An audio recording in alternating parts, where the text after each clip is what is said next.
So hello everyone and good morning सभी को। उम्मीद करता हूँ मेरी वॉइस प्रॉपर आ रही होगी सभी, तो एक बार कंफर्म कर देंगे।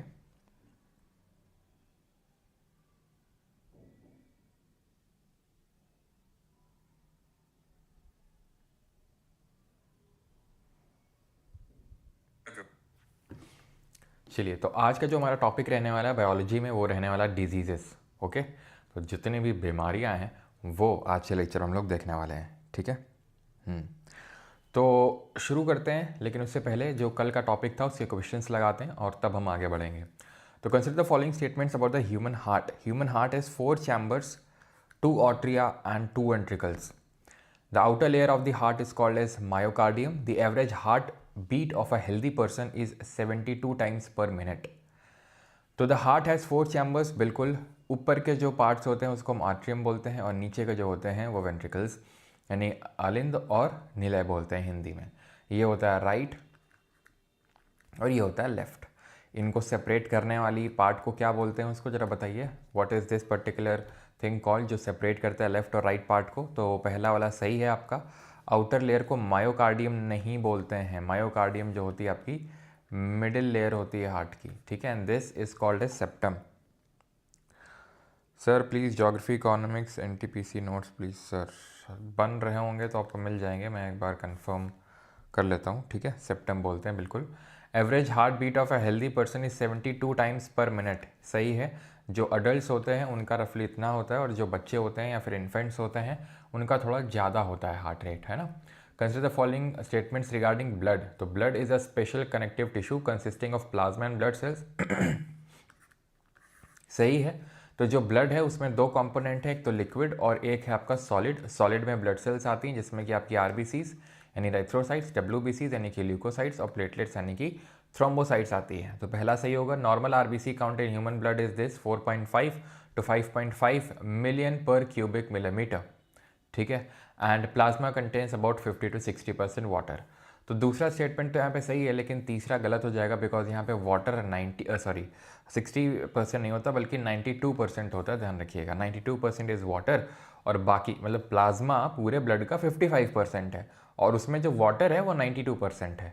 बाकी का जो कंपोनेंट है उसमें हार्मोन्स और बाकी जो इंपॉर्टेंट न्यूट्रिएंट्स हैं वो सब आ जाएंगे। तो ऑप्शन नंबर ए आंसर होगा 1 and 2 ओनली। किडनी के बारे में स्टेटमेंट है कि हर किडनी में लगभग 1 मिलियन नेफ्रॉन्स होते हैं। 1 मिलियन का मतलब आपको पता है 10 लाख के लमसम। सॉरी।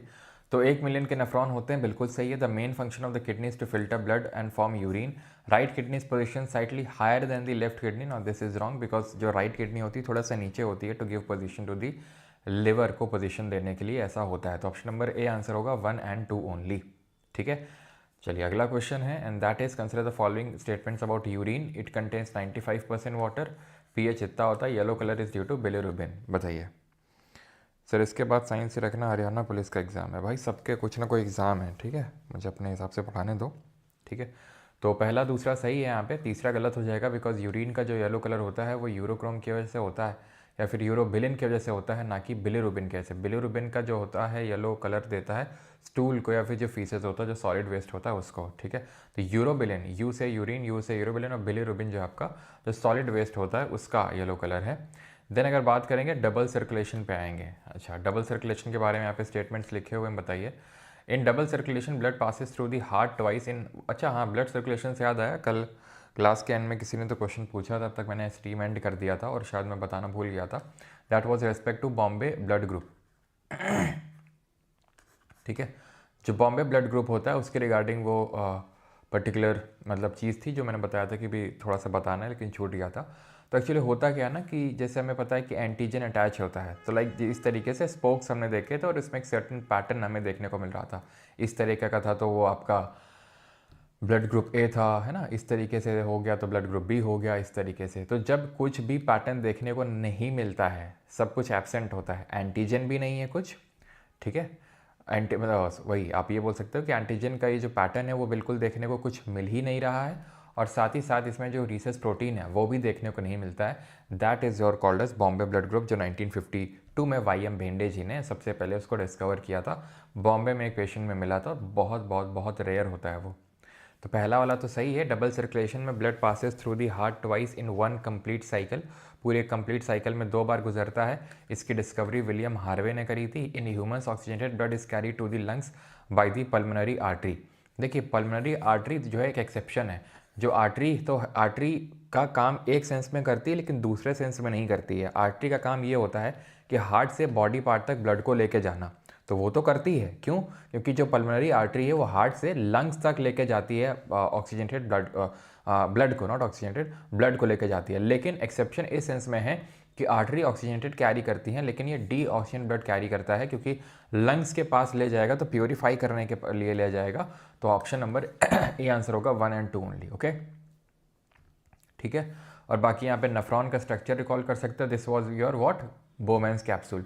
यहाँ पे था आपका क्या, ग्लोमेरुलस। यहाँ से आ रहा था एफरेंट आर्ट्रियोल, निकल रहा था इफरेंट आर्ट्रियोल। फिर ये आपका याद हो तो यहाँ पर पूरा आपका पहले बनेगा लूप ऑफ हेनले, जिसका डिसेंडिंग फिर असेंडिंग, ठीक है। लेकिन उससे पहले आपको पता है यहाँ पर पीसीटी आपको देखने को मिलेगा, अप्रॉक्सीमेटेड जो कॉन्वोल्यूटेड ट्यूब्यूल है वो देखने को मिलेगा, जहाँ पे रीअब्जॉर्प्शन होता है। यहाँ अल्ट्राफिल्ट्रेशन होता है, यहाँ रीअब्जॉर्प्शन होता है, फिर लूप ऑफ हेनले आएगा। फिर यहाँ पे क्या आता है जरा बताइए, जहाँ पे जो बाकी के टॉक्सिन्स हैं वो ब्लड से फिर से यहाँ पे आ जाते हैं। इसको क्या बोलते हैं? जैसे पीसीटी है तो ये क्या था, मैंने आपको बताया था, जरा बताइए जल्दी से।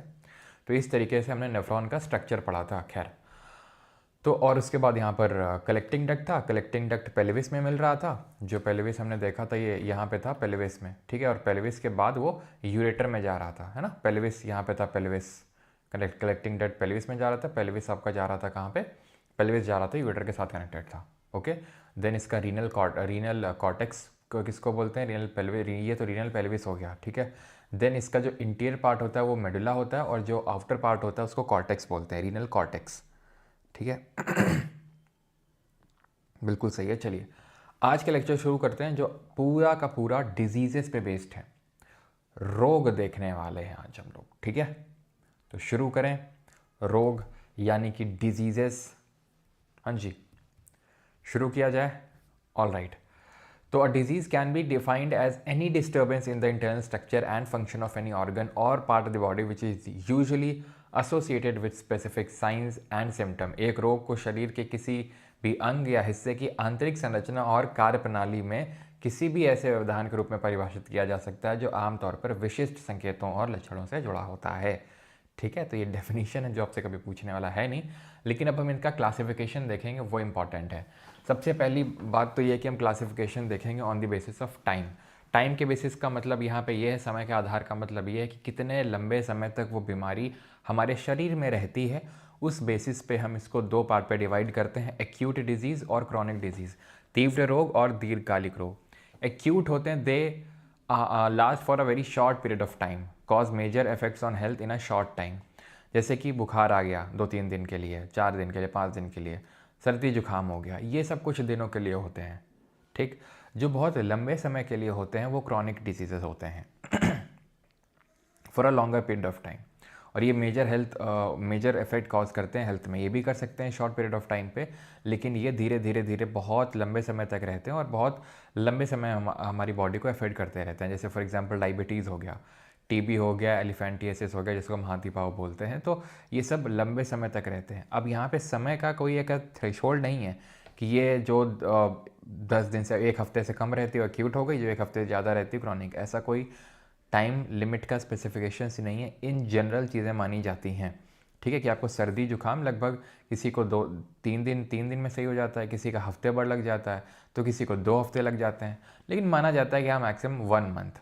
अगर उससे ऊपर हो रहा है, जैसे डायबिटीज़ है, अब डायबिटीज़ एक दिन में तो बना होगा, ठीक है, धीरे धीरे धीरे करके ये बना होगा, और धीरे धीरे अगर जाता भी है तो बहुत टाइम ले लेता है। इसी तरीके से टीबी के साथ है, एलिफेंटियासिस के साथ है, ठीक है। तो ये सारे होते हैं जो क्रॉनिक डिजीज़ होते हैं, जो आपको बहुत लंबे समय में धीरे धीरे डेवलप होते रहते हैं। जैसे फॉर एग्जांपल आपका अर्थराइटिस हो गया, ये सारी चीज़ें। अब कम्युनिकेबल नॉन कम्युनिकेबल पे आते हैं। तो हमने डिजीज़ को 2 पार्ट में क्लासीफाई किया on the basis of time. अब जो बेसिस ऑफ क्लासिफिकेशन है वो ये है कि एक पर्सन से दूसरे पर्सन में ये कॉन्टैक्ट से ट्रांसफ़र होती है या नहीं होती है। तो अगर डिजीज़ स्प्रेड होती है एक पर्सन से दूसरे पर्सन में थ्रू कॉन्टैक्ट, तो उसको बोलते हैं कम्युनिकेबल डिजीज़। उसको क्या बोलते हैं? कम्युनिकेबल, जो एक पर्सन से दूसरे पर्सन में जाती है। इसी तरीके से अगर कोई डिजीज़ एनिमल से, ठीक है, एक सेकंड रुकिएगा, एनिमल से अगर ह्यूमंस में ट्रांसफ़र होती है, कोई ऐसी भी डिजीज़ है जो एनिमल से ह्यूमंस में ट्रांसफ़र होती है, उसको ध्यान रखिएगा, हम जूनोटिक डिजीज़ बोलते हैं। क्या? जूनोटिक। जू का मतलब भी होता है एनिमल्स। तो ऐसे बहुत सारी हम डिजीज़ देखेंगे, जैसे कि बहुत फेमस आपका जो कोविड-19 है। अब जो कोविड है वो माना जाता है कि वुहान से ओरिजिनेट हुआ, चाइना की जो बैट मार्केट है, चमगादड़ जो मार्केट है, वहाँ से ओरिजिनेट हुआ। तो जो भी आपकी डिजीज़ेस ट्रांसफ़र होती हैं फ्रॉम एनिमल्स टू ह्यूमंस, उनको हम जूनोटिक बोलते हैं। जो एक पर्सन से दूसरे पर्सन में स्प्रेड होती हैं कम्युनिकेबल डिजीज़, जो स्प्रेड नहीं होती हैं वो नॉन कम्युनिकेबल है। जैसे आप अगर किसी ऐसे पर्सन से मिलेंगे जिसको डायबिटीज़ है, तो ऐसा नहीं है कि आपको भी डायबिटीज़ हो जाएगा, ठीक। आप किसी ऐसे पर्सन से मिलेंगे जिसको अर्थराइटिस है, उसके जोड़ों में दर्द रहता है, कुछ तो प्रॉब्लम है, तो आपको भी जोड़ों में दर्द हो जाएगा। उसको अस्थमा है तो आपको भी हो जाएगा, कैंसर उसको है तो आपको भी हो जाएगा। तो ऐसे जो डिजीज़ होते हैं जो एक पर्सन से दूसरे पर्सन में स्प्रेड नहीं होते हैं, they are non communicable disease, यानी कि असंक्रामक रोग होते हैं। जो हो जाते हैं उनको संक्रामक रोग बोलते हैं। जैसे एग्जाम्पल के तौर पर कोविड हो गया, ठीक है, टीबी हो गया, एड्स हो गया, चिकन पॉक्स हो गया। तो अगर किसी पर्सन के कांटेक्ट में आते हैं तो उसके फिर ट्रांसफ़र होने के चांस रहते हैं। अब एड्स में ऐसा नहीं है कि एड्स वाले पर्सन से आप हाथ मिला लेंगे तो स्प्रेड हो जाएगा, ऐसा नहीं होता है, ठीक है। या फिर कुछ उसका दिया हुआ सामान आप यूज़ कर लेंगे तो आपको हो जाएगा। मेनली ये जनरली ब्लड ट्रांसफ्यूजन के थ्रू हो सकता है। जैसे फॉर एग्ज़ाम्पल आप बाल कटवाने गए, ठीक है, और छुरा वगैरह होता है ना, जैसे छुरे से बाद में वो छुरा चलाता है जो बार्बर होता है, नाई होता है।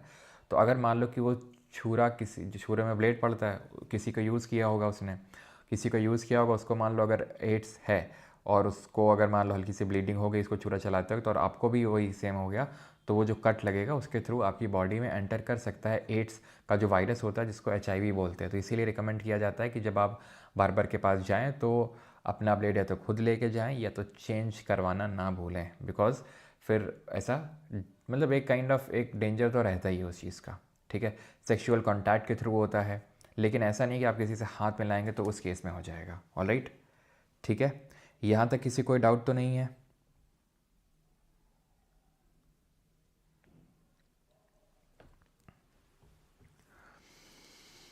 ठीक है, ऑलराइट। तो अभी आगे बढ़ते हैं और हम देखते हैं pathogens responsible for diseases.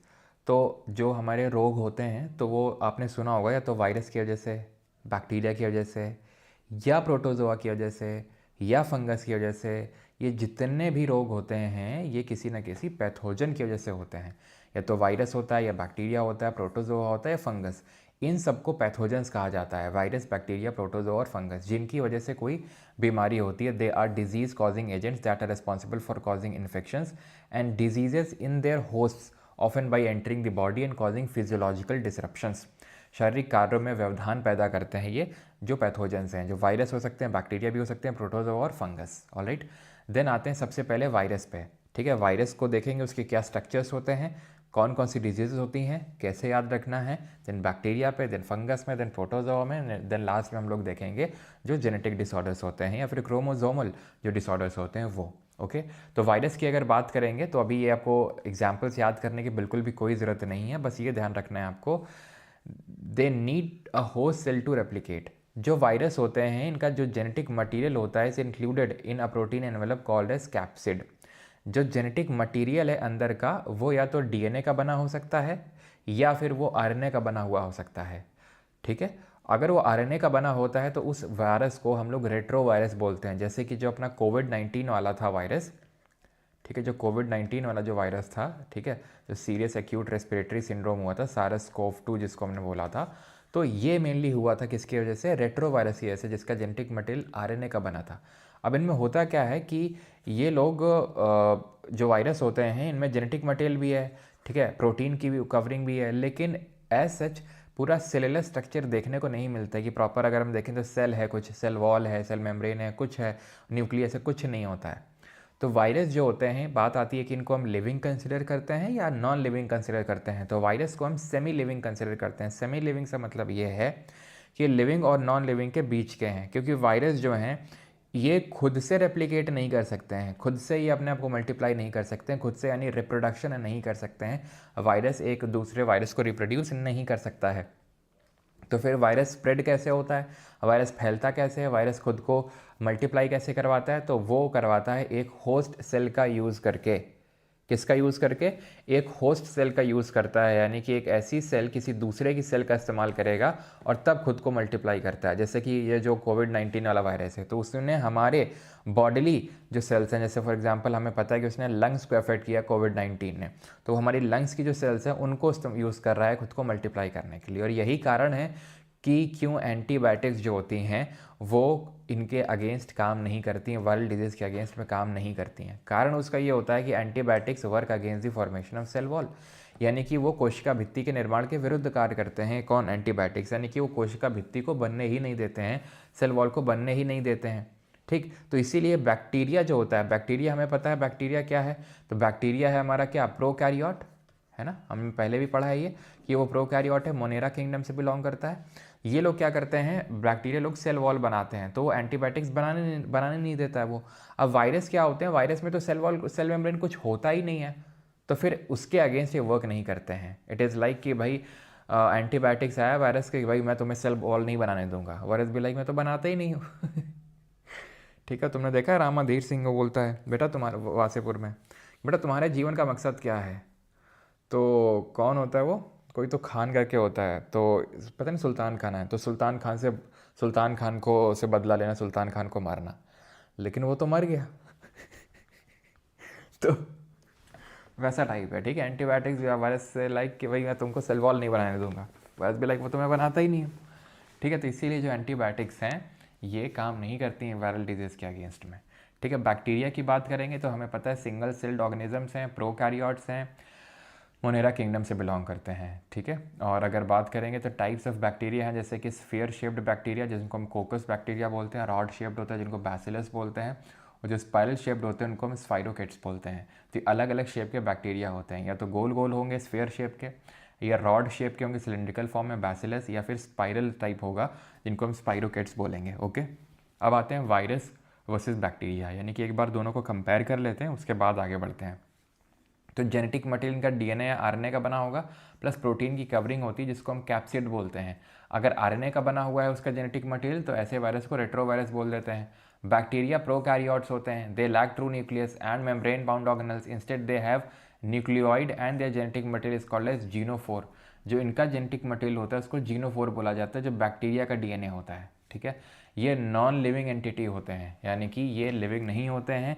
In fact they need a host cell to multiply themself, यानी कि इनको होस्ट सेल जब तक नहीं मिलेगा तब तक ये खुद को मल्टीप्लाई नहीं कर पाएंगे। बैक्टीरिया यूनिसेलुलर होते हैं और लिविंग एंटिटी होते हैं ये। ठीक है, लिविंग होते हैं जो बैक्टीरिया होते हैं। It needs a host cell to replicate, it divides on its own, यानी खुद से ये रिप्रोड्यूस करता है, खुद से रिप्रोडक्शन करता है, बाइनरी फिजन करेगा, मल्टीपल फिजन, लेकिन जो भी करेगा खुद से करेगा। पैरासिटिक नेचर क्या होता है? परजीवी होता है। परजीवी वो होता है जो दूसरों का यूज़ करके खुद को ग्रो करवाता है। जैसे जैसे कुछ लोग की आदत होती है कि खुद का कुछ कंटेंट नहीं डालना है, दूसरे को गाली देना है और फिर वहाँ से स्टूडेंट्स को लेके आना है। ठीक है, तो ये कुछ लोगों का एम होता है। तो ऐसे लोग क्या होते हैं? पैरासिटिक होते हैं, जो दूसरों का खून चूस के दूसरों के बलबूते जो क्या करना चाहते हैं, खुद को ग्रो करना चाहते हैं। वैसे ही वायरस होते हैं ये। वायरस क्या करते हैं? खुद तो एबिलिटीज़ हैं नहीं, दूसरे को क्या करते हैं? दूसरे में चपक के वहाँ पे खुद को मल्टीप्लाई करते हैं और खुद को ग्रो करवाते हैं। ठीक है, देन अगर बात करेंगे, ये पैरासिटिक भी हो सकते हैं और सैप्रोफाइटिक भी हो सकते हैं जो बैक्टीरिया है, यानी डेड और डिकेइंग मैटर में भी फीड कर सकते हैं। Antibiotics can not be use to treat viral infections. अभी मैंने आपको बताया कि क्यों एंटीबायोटिक्स काम नहीं करेंगे वायरल इन्फेक्शंस के अगेंस्ट में। ठीक है, चलो ओके। देन अगर बात करेंगे antibiotics can be use to treat, बिल्कुल एंटीबायोटिक्स बनती उन्हीं लिए। पहली एंटीबायोटिक्स आप बता सकते हैं कब बनी थी और किसने बनाई थी? कौन, क्या नाम था उसका? तो ध्यान रखना, इसका जो नाम था दैट वाज पेनिसिलियम। ठीक है, पेनिसिलियम। और इसको डिस्कवर किया था किसने? अलेक्जेंडर फ्लेमिंग ने। ठीक है, अलेक्जेंडर फ्लेमिंग ने। और ये जो एक्चुअल में ये पेनिसिलियम है ये फंगस से बना है। ठीक है, ध्यान रखिएगा, ये जो पेनिसिलियम है ये फंगस से बना है। ओके, ठीक है, ऑलराइट। वैक्सीन क्यों देते हैं? वैक्सीन आपको प्रिवेंट करता है कि आगे अगर कोई वायरस इस तरीके का आता है तो वायरस खुद को मल्टीप्लाई नहीं कर पाएगा, तो इसलिए पहले ही वो इम्यूनिटी दे दी जाती है। ठीक है, थ्रू वैक्सीनेशन। स्मॉलर की अगर बात करेंगे तो 20 से 400 नैनोमीटर का साइज़ होता है इनका, और बैक्टीरिया थोड़े से बड़े होते हैं, लगभग 1000 नैनोमीटर का साइज़ होता है। एक नैनोमीटर में आई होप आपको पता होगा कितने मीटर्स होते हैं, तो 10⁻⁻9 मीटर होते हैं। एक एंगस्ट्रॉम में 10⁻10 मीटर होते हैं। ठीक है, खैर, तो ये हिंदी में है पूरा, एक बार ज़रा देख लीजिए। ठीक है, कि इसे प्रकृति बनाने के लिए एक मेजबान कोशिका की आवश्यकता होती है, यानी एक होस्ट सेल की आवश्यकता होती है, जहाँ पर ये खुद को क्या करेगा, अपना विभाजन करेगा, खुद को मल्टीप्लाई करेगा। ये है स्वयं विभाजित होता है। प्रकृति में परजीवी होता है, ये प्रकृति में परजीवी और मृतोपजीवी होता है। ओके, वायरस और बैक्टीरिया का स्ट्रक्चर थोड़ा सा देखेंगे यहाँ पर। अगर आप देख पा रहे हो तो ये प्रोटीन है कैप्सिड नाम का। ठीक है, ये कैप्सिड नाम का प्रोटीन है और ये इसके अंदर क्या भरा हुआ है, जेनेटिक मटेरियल भरा हुआ है। ये जो आप देख रहे हैं ये इस तरीके से स्प्रिंग टाइप जो स्ट्रक्चर है, ये इसका जेनेटिक मटेरियल है। और ये जेनेटिक मटेरियल या तो डीएनए का हो सकता है या आरएनए का हो सकता है। अगर आरएनए का है तो रेट्रोवायरस होगा। ठीक, और ये सबसे स्पाइक्स हैं इसमें। बात अगर करेंगे बैक्टीरिया की, तो बैक्टीरिया अगर हम यहाँ पे ध्यान से देखें तो इसमें एक अपेंडेज अटैच्ड होता है जिसको हम बोलते हैं फ्लैजिलम। ठीक है, इसमें सेल मेम्ब्रेन भी होती है और सेल वॉल भी होती है। कमेंट में आप बताइए जल्दी से कि इसकी जो सेल वॉल है वो किसकी बनी हुई होती है, बैक्टीरिया की। इसमें न्यूक्लियोइड होगा। व्हाट इज़ न्यूक्लियोइड, मैंने आपको बताया था, ये अनडिफाइंड न्यूक्लियर रीजन है जहाँ पर कोई न्यूक्लियर एनवेलप देखने को नहीं मिलेगा कि ये पूरा न्यूक्लियर एनवेलप है और वहाँ पे जेनेटिक मटेरियल भरा हुआ है। जेनेटिक मटेरियल ऐसे ही फैला हुआ है, उसको बोलते हैं न्यूक्लियोइड। ठीक है, ध्यान रखिएगा। ओके, देन सेल वॉल इसकी किसकी बनी होती है, पेप्टिडोग्लाइकन की, या फिर इन शॉर्ट में बोल सकता हूँ पेप्टिन की। ध्यान रहे पेक्टिन कुछ और होता है। पेक्टिन क्या होता है, तो जो हमारे एल्गे होते हैं, शैवाल होते हैं, उनकी आउटर सेल वॉल सेल्यूलोज की बनी हुई होती है और इनर सेल वॉल पेक्टिन की बनी हुई होती है, जो अंदर का पार्ट होता है वो। ठीक है, तो पेप्टिन अलग है, पेक्टिन अलग है, ये चीज़ ध्यान रखना है। राइबोसोम एक ऐसी नॉन मेम्ब्रेन बाउंड ऑर्गेनल होता है ये राइबोसोम, जो प्रोटीन बनाता है और जो यूकैरियोट और प्रोकैरियोट दोनों में देखने को मिलता है। ठीक है, ये मत समझ लेना कि कोई यूकैरियोट है, ये तो कुछ नहीं है, ये तो नॉन लिविंग है। ठीक है, तो यानी कि कोई सेल का स्ट्रक्चर ही नहीं है, ये ध्यान रखना। ओके, वायरल के भी अलग अलग शेप्स होते हैं, जैसे कि ये पॉलीहेड्रल शेप है जिसको एडिनो वायरस बोलते हैं। ये इन्फ्लुएंजा है आपका, जिससे कि आपको फ्लू होता है, जो सर्दी जुकाम होता है वो इसी वायरस की वजह से होता है आपको। ठीक है, देन अगर बात करेंगे, ये आपको दिख रहा है हेलिकल शेप्ड भी होता है, जैसे टोबैको मोज़ेक वायरस, जो टोबैको जो आपका प्लांट होता है उसमें ये होता है। देन अगर बात करेंगे, ये है आपका बैक्टीरियोफेज। बैक्टीरियोफेज कौन सा होता है, ये बड़ा कॉम्प्लेक्स स्ट्रक्चर का होता है। बैक्टीरियोफेज वो वायरस होता है जो बैक्टीरिया को अफेक्ट करता है, वायरस दैट अफेक्ट्स बैक्टीरिया, यानी वो बैक्टीरियल सेल का यूज़ करके खुद को ग्रो करता है, उसको बोलते हैं बैक्टीरियोफेज। ठीक है, क्लियर हो गया यहाँ तक कि अलग अलग कौन कौन से शेप्स थे हमने देखे थे बैक्टीरिया के, जिसमें कि वो कोकस शेप्ड था यानी गोल गोल, बैसिलस यानी रॉड शेप्ड था, और एक आपका स्पाइरल शेप्ड था। यहाँ पे वायरल के शेप्स की बात करेंगे वायरस के, तो पॉलीहेड्रल होगा, एडिनो वायरस एग्जाम्पल है, हेलिकल हो सकता है, टोबैको मोज़ेक वायरस एग्जाम्पल है, स्फेरिकल हो सकता है, इन्फ्लुएंजा एग्जाम्पल है, या बहुत कॉम्प्लेक्स हो सकता है जैसे कि बैक्टीरियोफेज, वो वायरस जो कि अफेक्ट करते हैं बैक्टीरियल सेल्स को और उनका यूज़ करके खुद को रेप्लिकेट करते हैं, खुद को डिवाइड करते हैं, खुद को मल्टीप्लाई करते हैं, खुद की जनसंख्या को बढ़ाने का काम करते हैं। अब आते हैं प्रोटोजोआ पे। अगर आपको याद हो तो प्रोटोजोआ हमने पढ़ा था कहाँ पे, जो प्रोटिस्टा किंगडम था, तो Monera, protista, fungi, Plantae, animalia, ये 5 किंगडम क्लासिफिकेशन किसने दिया था और कब दिया था जरा बताइए। तो जो प्रोटिस्टा है इसके अंदर ही हमने एक फाइलम पढ़ा था जिसका नाम था प्रोटोजोआ। तो ये वन सेल्ड ऑर्गेनिजम्स होते हैं that cause various diseases including intestinal infections, यानी कि हमारी जो आंतों में इन्फेक्शंस हो गया, अमीबाइसिस हो गया, ग्यार्डिसिस हो गया, ठीक है, टॉक्सोप्लाज्मोसिस हो गया, ये सब जो आपकी डिजीजेज होती हैं, ठीक है, ये प्रोटोजोआ की वजह से होती हैं। They are often spread through contaminated water और बाई इंसेक्ट बाइट्स, यानी अक्सर दूषित पानी या कीड़ों के काटने से फैलते हैं। ठीक है, तो ये चीज़ आपको ध्यान रखनी है। बाकी 1969 में रॉबर्ट विट टेकर ने पूरा 5 किंगडम क्लासिफिकेशन देने का काम किया था। ठीक है, डन, ओके, ऑलराइट।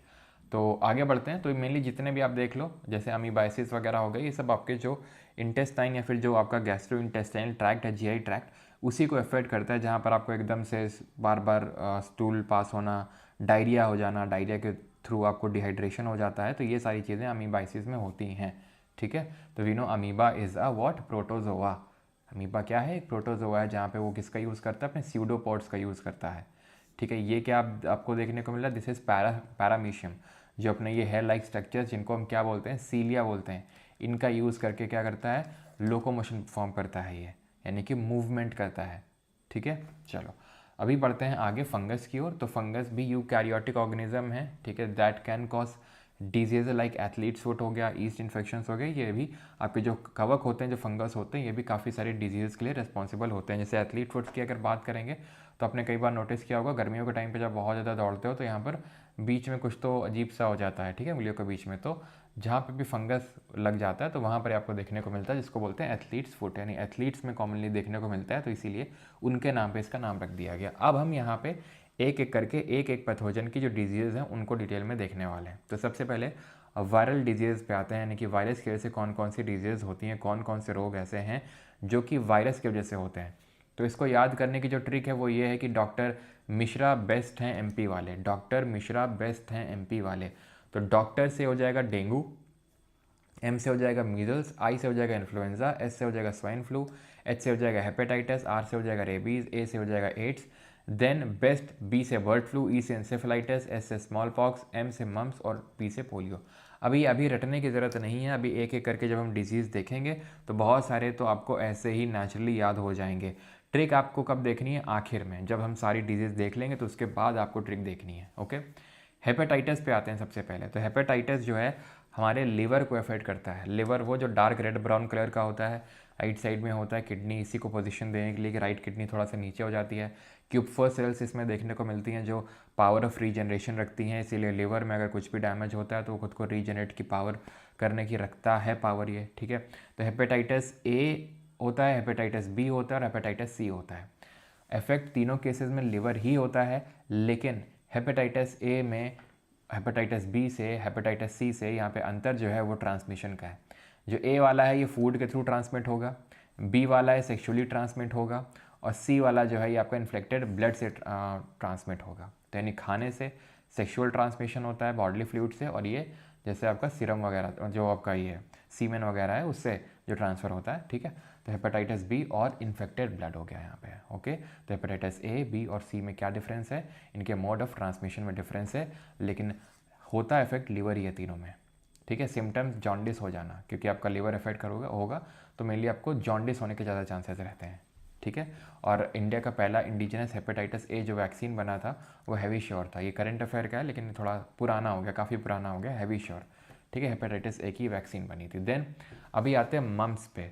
तो मम्स में क्या होता है, जिसको गलसुआ बोलते हैं हिंदी में, इसमें आपके जो सेलेवरी ग्लैंड्स हैं, ठीक है, मेनली सेलेवरी ग्लैंड्स जहाँ से लार ग्रंथियाँ होती हैं। तो लार ग्रंथियाँ भी अलग अलग तरीके की होती हैं, काफ़ी होती है। तो इनमें जो पैरोटिड ग्लैंड होते हैं यहाँ पे कान के पास में, पैरोटिड ग्लैंड, ये सूज जाते हैं आपके, हल्का सा ऐसा जो गाल है वो फूला हुआ यहाँ पे लगेगा, क्योंकि जो आपका पैरोटिड ग्लैंड है वो इफेक्ट हो चुका है, ठीक है। तो ये बहुत इंपॉर्टेंट है कि अर्ली इसका ट्रीटमेंट किया जाए, नहीं तो हो सकता है कि पूरा मुंह में धीरे धीरे ये फैल जाए। तो चीक एंड जॉ एरिया में होता है ये मम्स, जिसको कंठमाला या गलसुआ बोलते हैं।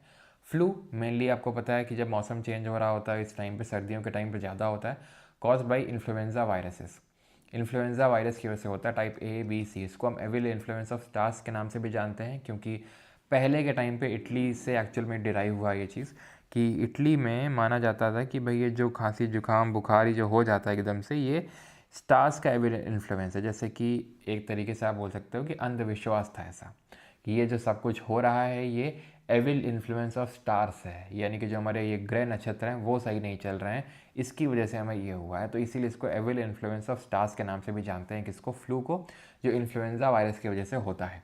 देन आते हैं कॉमन कोल्ड पे, जहाँ पे एकदम से है ना रनी नोज हो जाती है कि एकदम पानी सा बह रहा है, फीवर आना, सोर थ्रोट, एकदम खांसी हो जाना। तो ये सारे जो होते हैं, हेडेक होना, वीकनेस होना, ये कॉमन कोल्ड के सिम्टम्स हैं, सर्दी जो नॉर्मली आपको सर्दी में देखने को मिलता है। लेकिन इसमें जो वायरस होता है वो राइनो वायरस होता है, ध्यान रखना है। राइनो वायरस यहाँ पे आपको देखने को मिलेगा जो कॉमन कोल्ड के लिए रिस्पॉन्सिबल होता है, ठीक।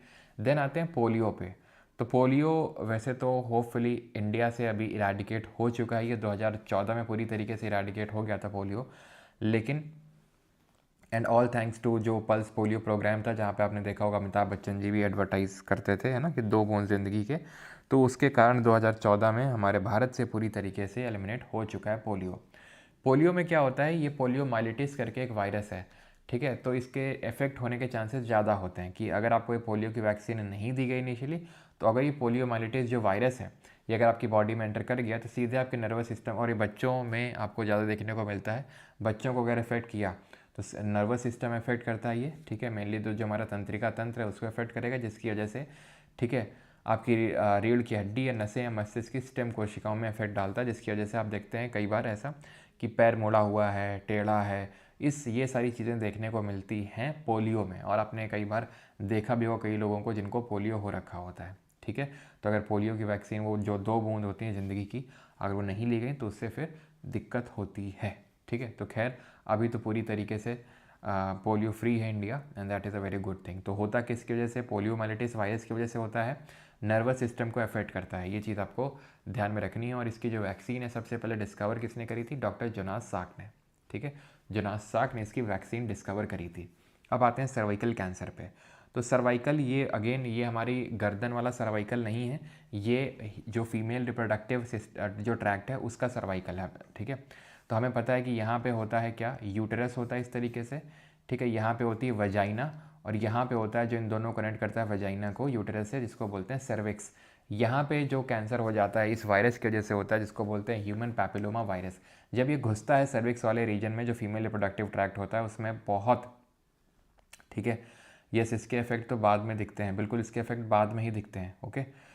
तो ये वायरस क्या करता है? बहुत तेज़ी से मल्टीप्लाई करता है जो सर्विक्स वाला रीजन होता है वहाँ पे, और इसलिए सर्वाइकल कैंसर भी काफ़ी डेंजरस हो जाता है कई बार। इसको पता लगाने के लिए जो टेस्ट होता है उसको बोलते हैं स्मीयर टेस्ट, इसका पता लगाने के लिए, ठीक है। अब बात करते हैं चिकन पॉक्स की। तो चिकन पॉक्स किसकी वजह से होता है? वेरिसेला जोस्टर वायरस की वजह से होता है, ठीक है। वेरिसेला जोस्टर जो वायरस होता है उसकी वजह से होता है आपका चिकन पॉक्स। लेकिन जो स्मॉल पॉक्स होता है वो होता है वेरिगोला वायरस। प्लीज़ याद रखें इसको। स्मॉल वायरस और स्मॉल पॉक्स और चिकन पॉक्स दोनों में सिमिलर से लगते हैं, लेकिन जो स्मॉल पॉक्स है ये बहुत ही भयंकर होता है थोड़ा सा। इसमें देख सकते हैं बहुत भयंकर छाले से पड़ जाते हैं। यहाँ पे क्या होता है? इस तरीके से, जिनको बोलते हैं माता निकल आई, ठीक है। तो मतलब थोड़ा सा ऐसा इनमें छालों में हल्का सा पानी सा टाइप ऑफ भर जाता है इनमें, ठीक है, जिसको हम बोलते हैं चिकन पॉक्स। स्मॉल पॉक्स जो होता है इसमें पूरी बॉडी में बहुत भयंकर तरीके से ये हो जाता है वेरियोला वायरस के जैसे। होपफुली ये इंडिया से नहीं पूरे वर्ल्ड से इरेडिकेट हो चुका है, ठीक है। इसे 1977 में इंडिया से इरेडिकेट हुआ था और पूरे वर्ल्ड से इरेडिकेट हुआ था 1980 में, ठीक है। इरेडिकेटेड पूरे वर्ल्ड से, and that is a very again a good thing. तो एडवर्ड जेनर जो थे 1796 में, इन्होंने इसकी वैक्सीन की डिस्कवरी करी थी स्मॉल पॉक्स की।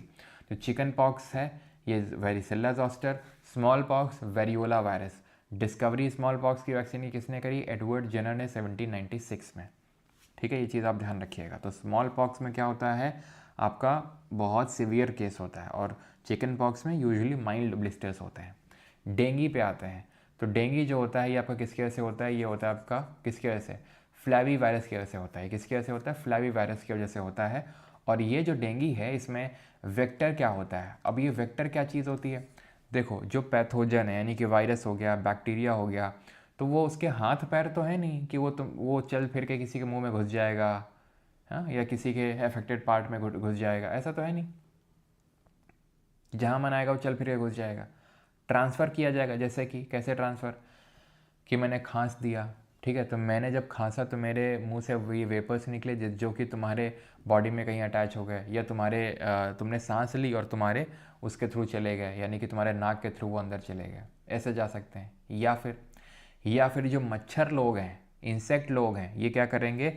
अफेक्टेड पर्सन को काटेंगे, उससे खून निकालेंगे जैसे मच्छर है, और फिर जब किसी और के खून निकालने जाएंगे, ठीक है, तो ऑब्वियस सी बात है उसको अपना डंक डालना होगा, और उनके डंक में पहले से अफेक्टेड पर्सन का वो खून लगा हुआ जिसमें कि वो वायरस है, और वो वायरस आपको वो शिफ्ट कर देंगे। तो डेंगी में क्या होता है? जो फीमेल एडीज एजिप्टी मस्कीटो होता है, फीमेल एडीज एजिप्टी, ये एक क्या है? फीमेल एडीज एजिप्टी, ये एक मस्कीटो है, एक तरीके का मच्छर है जो इसका वेक्टर है डेंगी वायरस का, जो कि एक फ्लैवी वायरस फैमिली से बिलोंग करता है डेंगी का वायरस। तो इसको ट्रांसफ़र करता है कौन? Female Aedes aegypti. तो जो ट्रांसफ़र करता है उसको वेक्टर बोला जाता है। रेबीज़ की बात करेंगे तो ये लिसा वायरस की वजह से होता है, और ये सेंट्रल नर्वस सिस्टम सीएनएस को अफेक्ट करता है, केंद्रीय तंत्रिका तंत्र को, ठीक है।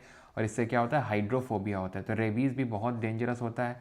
अभी कई सारे ऐसे केसेस देखने को मिले जहाँ पे, है ना, आपने देखा होगा वीडियोस आते हैं, ठीक है, वायरल होते हैं। अभी एक कोई तो आदमी था, उसको कुत्ते ने वगैरह ने काटा होगा कुछ दिन पहले, और एकदम से वो कुत्ते की तरह भौंकने लगा, एकदम पागल हो गया, ठीक है। तो ये इस तरीके की चीज़ें देखने को मिलती हैं रेबीज़ में।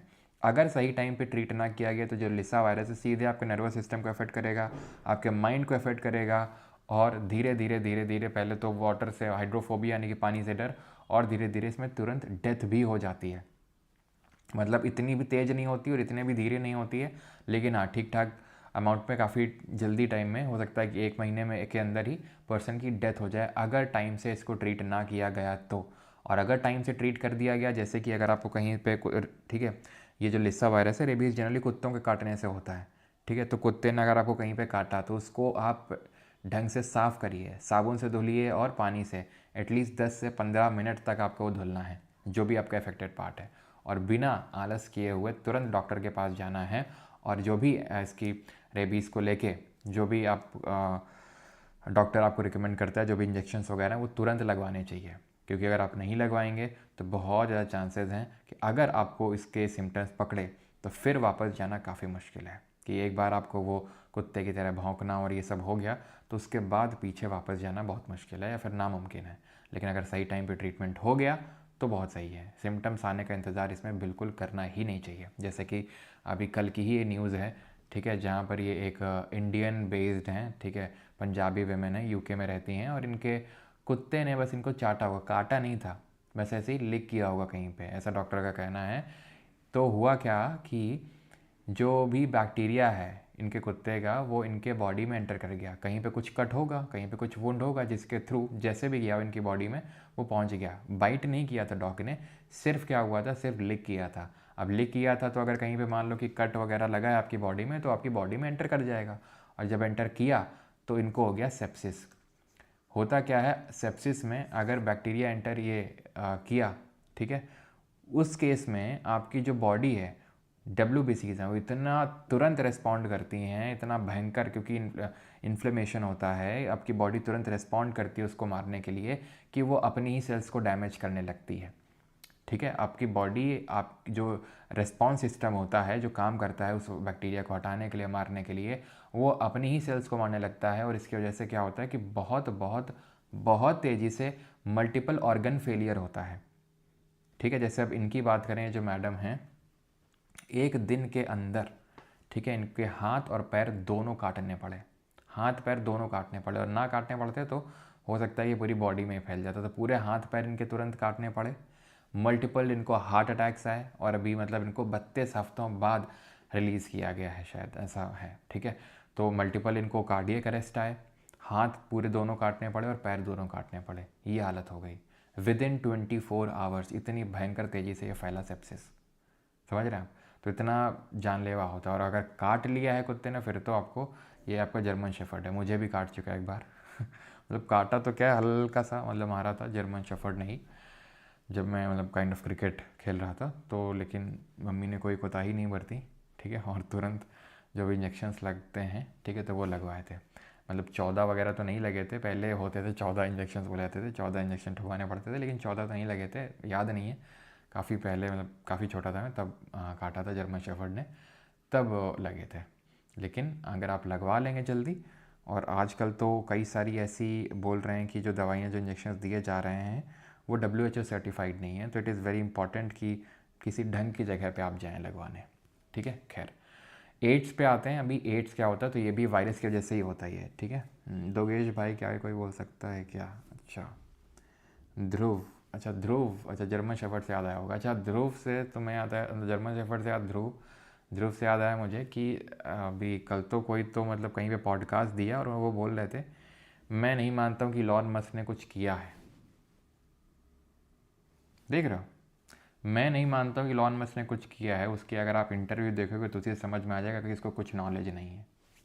अच्छा, please upload the videos of RBNT with hot topics in the website and app, ठीक है। तो कह रहे थे कि इलॉन मस्क को कुछ आता ही नहीं है, इलॉन मस्क ने कुछ ढंग का अचीव नहीं किया, बस पैसा मिला था, पैसे से ही वो कर दिया। अब मैं तो क्या ही बोलूँ, मतलब इलॉन मस्क ने कुछ नहीं किया है, भाई ने सब कुछ किया है। क्या किया भाई ने? 3-4 AI इंटीग्रेट करके कॉमन फ्लैट बना दिया, एक नंबर का घटिया प्लेटफॉर्म, सच बता रहा हूँ। अब उससे मत अटैच करना कि मोदी की बुराई करता है तो लगता है सर मोदी सपोर्टर है। मैं खुद गरियाता हूँ गवर्नमेंट को, तो वो वाला एंगल मत लेके जाना, ठीक है। एक नंबर का घटिया है, क्योंकि मैंने लिया था, ठीक है, मुझे ज़रूरत थी AI की, तो मैंने सोचा चलो यार सारे इसमें मिल जाएंगे तो मैं सारे ले लेता हूँ। वाहियात, वाहियात। ठीक है, अब मैंने कभी बोला नहीं इस चीज़ को लेके कि क्या ही आपसे शेयर करना, लेकिन जब इन्होंने ये बोला ना कि इलॉन मस्क ने तो किया ही किया है, भाई उसने तब पेमेंट गेटवे पेपाल डेवलप किया था जब पेमेंट गेटवे उतना चलन में भी नहीं था। और पेपाल, ठीक है, उससे जो पैसा आया उसने टेस्ला जैसी कंपनी खड़ी करी। सबसे इनिशियल वही है जिसने कि ईवी सिस्टम, ये एक तरीके से ईवी कार्स का ये या फिर ऑटोमेटिक कार्स का ये लेके आया। भले लीड कर रहा हो ना कर रहा हो, that is another thing. Space में जाना जहाँ पे कोई सोच नहीं सकता कि कोई प्राइवेट एक बंदा स्पेस में जा सकता है, वहाँ पे गया एंड इज़ लाइक किया ही गया। तो मतलब तुमने ही सब कुछ किया थे, 2-3 एआई के सब वो लेके उनको इंटीग्रेट करके उनको लग रहा है कि ये बड़े फाउंडर बन गए और चौड़ से कहीं भी बैठ के कुछ भी बोल देंगे और किसी को भी गाली दे देंगे तो मान जाएगा।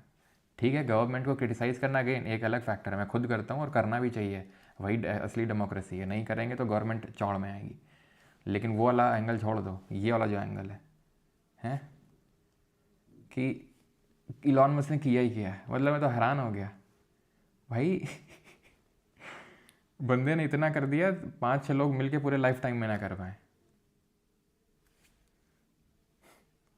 और इन्होंने क्या किया है, वो सिंपल सी बात है, सामने स्क्रिप्ट लिखी रहती है। मैं अगेन वो नहीं बोल रहा हूँ कि गवर्नमेंट को क्रिटिसाइज, वो एंगल छोड़ देना, सामने स्क्रिप्ट लिखी रहती है, उसको पढ़ना है। और क्या किया है, 3-4 एआई को मिला दिया है और बस स्टार्टअप बोल रहे हैं। अभी किसी एआई ने अपना वो बंद कर दिया ना, ठप हो जाएगा तुरंत वो स्टार्टअप। और इसलिए बोल रहा हूँ कि एक नंबर का वाहियात मुझे लगा, वो कुछ है ही नहीं उसमें। इससे अच्छा एक ले लो किसी का, चैट जीपीटी का, जेमिनाई का, किसी का, ठीक है, वो ढंग से चला लो, वही काफ़ी है। मतलब मैंने लिया, फिर मैंने एक टीम मेंबर को दिया, मैंने कहा भाई मुझसे तो समझ नहीं आ रहा क्या ही है ये, तो उसको भी दिया, उसने भी यूज़ नहीं किया। उसको बोलता है सर ये अजीब सा लग रहा है ये तो बड़ा, कि यही किया है इलॉन मस्क ने। बस चौड़ में बैठ जाओ, क्योंकि पॉडकास्ट है, अब बुलाए हैं, कुछ भी बोलता हूँ वायरल तो हो ही जाता है, लोग बिलीव तो कर ही लेते हैं, तो कुछ भी बोल देता हूँ। एड्स पे आते हैं, acquired immunodeficiency syndrome caused by HIV। ठीक है, तो जो ह्यूमन इम्यूनोडिफिशियंसी वायरस है, ठीक है, जो कि अगेन एक ये रेट्रो वायरस है। रेट्रो वायरस का मतलब ये है कि इसका जो जेनेटिक मटेरियल है वो RNA का बना है। ठीक है, जेमिनी बेस्ट है, हाँ जो भी, आई डोंट नो, ठीक है, कि कौन सा बेस्ट है कौन सा बेस्ट नहीं है, लेकिन हाँ जो भी है मतलब वो बड़ा अजीब सा बनाया है कि भाई सारे मिला दें, मतलब कुछ भी ढंग का नहीं है चलता उसमें। एक चला लो चैट जीपीटी, जेमिनी, जो भी, तो वो आई थिंक बेटर रहता है। ठीक है, ट्रांसमिशन की अगर बात करेंगे तो सेक्सुअल कॉन्टैक्ट, ब्लड ट्रांसफ्यूजन्स और मदर टू बेबी, इस तरीके से ट्रांसफ़र होता है। टेस्ट की बात करेंगे तो इसमें एलिसा टेस्ट होता है एड्स। अब एड्स भी अगेन ये बहुत भयंकर बीमारी है, मतलब भयंकर इन द सेंस कि इसके आज तक अभी तक एज सच श्योर शॉट कोई भी क्योर नहीं है कि भाई अगर आप ये इंजेक्शंस या फिर ये दवा ले लेंगे तो पूरी तरीके से क्योर हो जाएगा। इसको सिर्फ थोड़े टाइम तक टाला, वो काइंड ऑफ वही है कि अवॉइड किया जा सकता है, अवॉइड इन द सेंस कि उसको पोस्टपोन किया जा सकता है, लेकिन बहुत फेटल ये होता है। फेटल इसलिए होता है, इसमें ऐसा नहीं कि कुछ आपको ये किसी बॉडी पार्ट को अफेक्ट करता है, नहीं, आपकी इम्यून सिस्टम को इतना कम कर देता है, आपके इम्यून सिस्टम को इतना कम कर देता है कि जरा से सर्दी जुकाम होगी और आपकी बॉडी भयंकर तरीके से इफेक्ट हो जाती है। जरा सा बुखार होगा और आपकी बॉडी भयंकर तरीके से इफेक्ट हो जाती है। ये होता है एड्स में।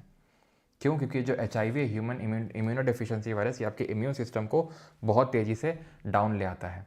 और ये होता क्यों है, किस तरीके से ट्रांसफ़र होता है, तो जनरली से ट्रांसफ़र होता है सेक्सुअल कॉन्टैक्ट के थ्रू। ठीक है, तो इसीलिए कहा जाता है कि सेफ़ सेक्स प्रैक्टिसेस को फॉलो करें। जब आपस में कॉन्टैक्ट करें, सेक्सुअल कॉन्टैक्ट, तो सेफ़ प्रैक्टिसेस होनी चाहिए। ठीक है, ये बहुत इंपॉर्टेंट है।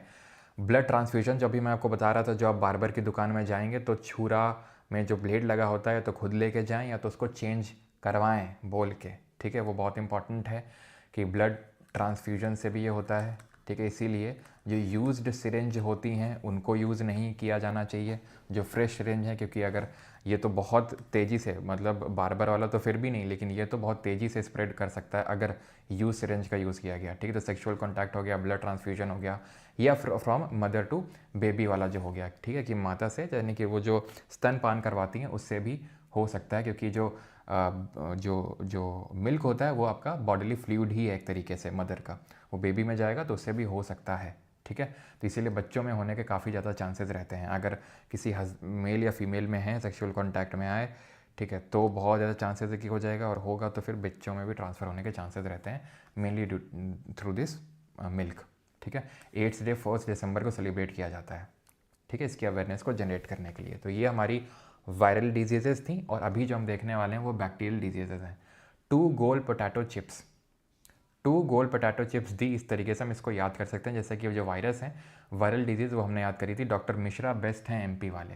तो डॉक्टर से डेंगू हो गया था, किससे ट्रांसफ़र हुआ था? फीमेल एडीज एजिप्टी से, ठीक है, ये चीज़ आपको ध्यान रखनी है। देन मीजल्स खसरा था आपका।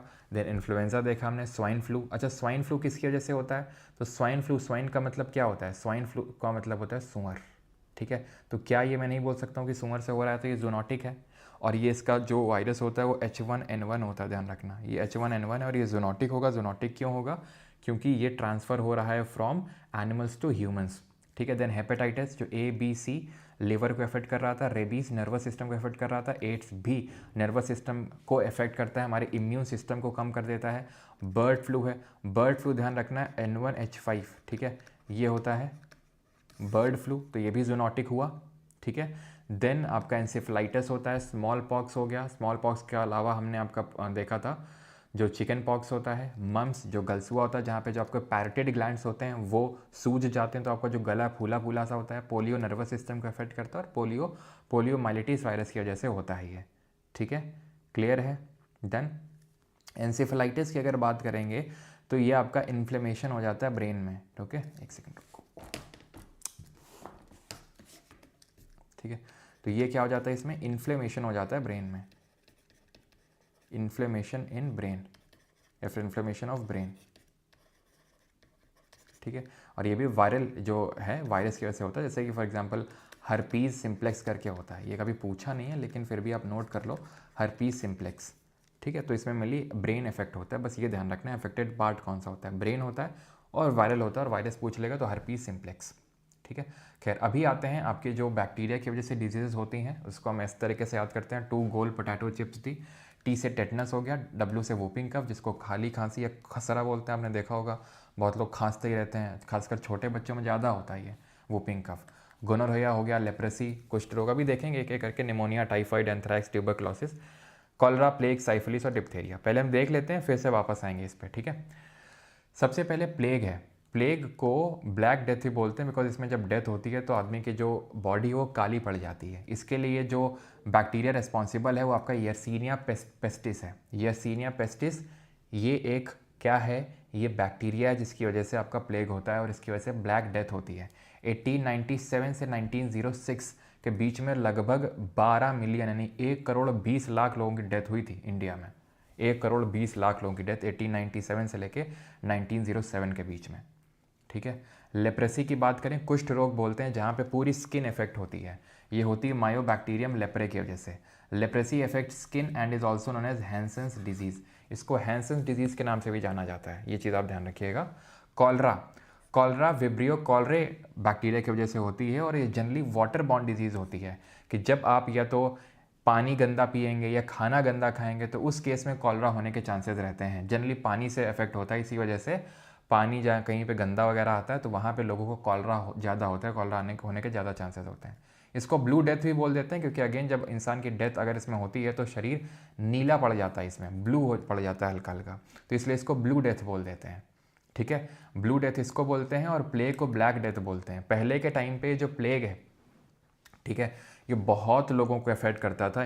जब हम लोगों ने हिस्ट्री पढ़ी थी, अगर आपको याद हो तो हमने कई जगह पे इस तरीके का टर्म पढ़ा था, ब्यूबॉनिक प्लेग, याद है आपको? Bubonic plague.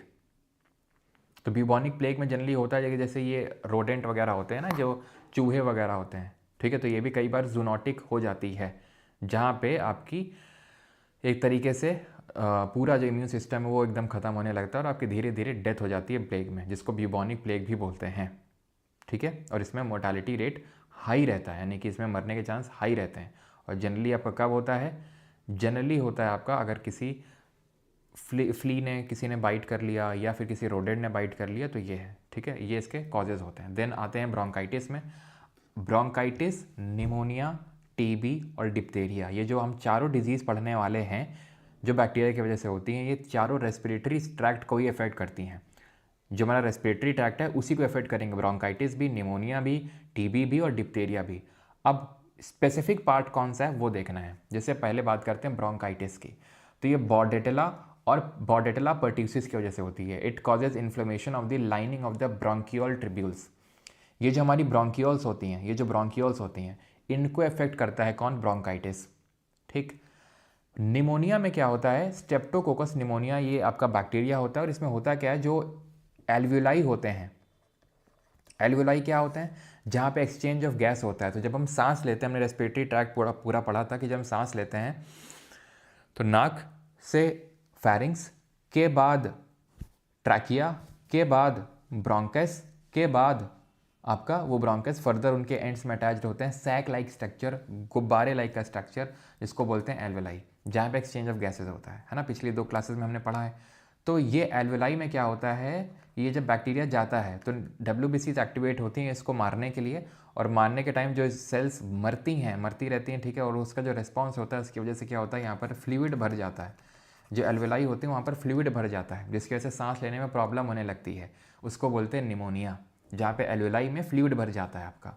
टीबी में क्या होता है? ट्यूबरक्लोसिस में ये माइकोबैक्टीरियम ट्यूबरक्लोसिस की वजह से होता है। ठीक, माइकोबैक्टीरियम ट्यूबरक्लोसिस। यहाँ पे लंग्स में एक काइंड ऑफ कैविटी बनने लगती है, खोखला टाइप आने लगता है। ठीक है, वहाँ पर क्या हो रहा था निमोनिया में? निमोनिया में यहाँ पे नहीं, एंड्स में हमने देखा था कि ये गुब्बारे टाइप स्ट्रक्चर होते हैं, उनको बोलते हैं एल्वेलाई। यहाँ पे फ्लूइड भर जाता है। यहाँ पे क्या होता है? टीबी में लंग्स को इफेक्ट करता है, लेकिन लंग्स में स्पेसिफिक एल्वेलाई पे ही अटैक नहीं होता है, लंग्स की सेल पे इफेक्ट होता है इन जनरल, और यहाँ पर कैविटी टाइप ऑफ बनने लगती है टीबी में।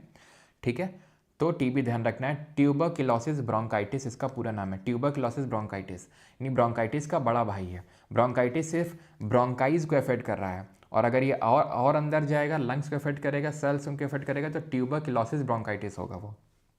इसके लिए जो वैक्सीन दी जाती है वो BCG वैक्सीन होती है, बैसिलस कैलमेटे और ग्यूरिन इसका फुल फॉर्म होता है, बैसिलस कैलमेटे और ग्यूरिन। अब आते हैं डिप्थीरिया पे। Diphtheria it is caused by corynebacterium diphtheria. ये अफेक्ट करता है upper part of respiratory tract को। अब अपर पार्ट में क्या है रेस्पिरेटरी ट्रैक्ट का?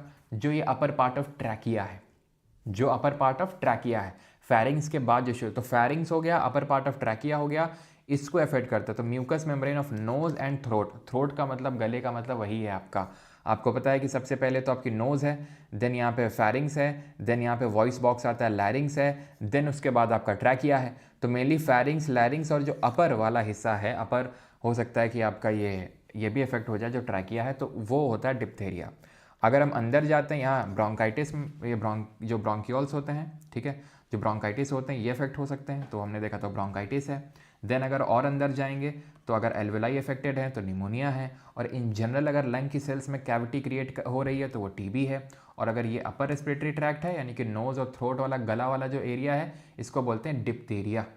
ठीक है, it affects the respiratory system, mucus membranes of nose and throat, उनको अफेक्ट करने का काम करता है कौन? डिप्थीरिया।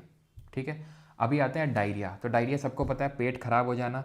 ई कोलाई करके जो बैक्टीरिया होता है ये जनरली करता है डायरिया, बहुत जल्दी जल्दी आपको स्टूल पास होते हैं, जिसकी वजह से तुरंत डिहाइड्रेशन हो जाता है काफ़ी तेज़ी के साथ, और डिहाइड्रेशन होने की वजह से फेंटनेस वगैरह होने के चांसेस रहते हैं। ठीक, तो कई बार डायरिया जानलेवा भी हो जाता है, फेटल भी हो जाता है। तो ई कोलाई ये बैक्टीरिया, अगर आपने देखा हो कि जो अभी इंदौर में केस हुए, बहुत बच्चों की डेथ हुई, बहुत अडल्ट की भी डेथ हुई वहाँ पे, तो और काफ़ी लोग इफेक्ट हुए, वो इसी बैक्टीरिया की वजह से हुए।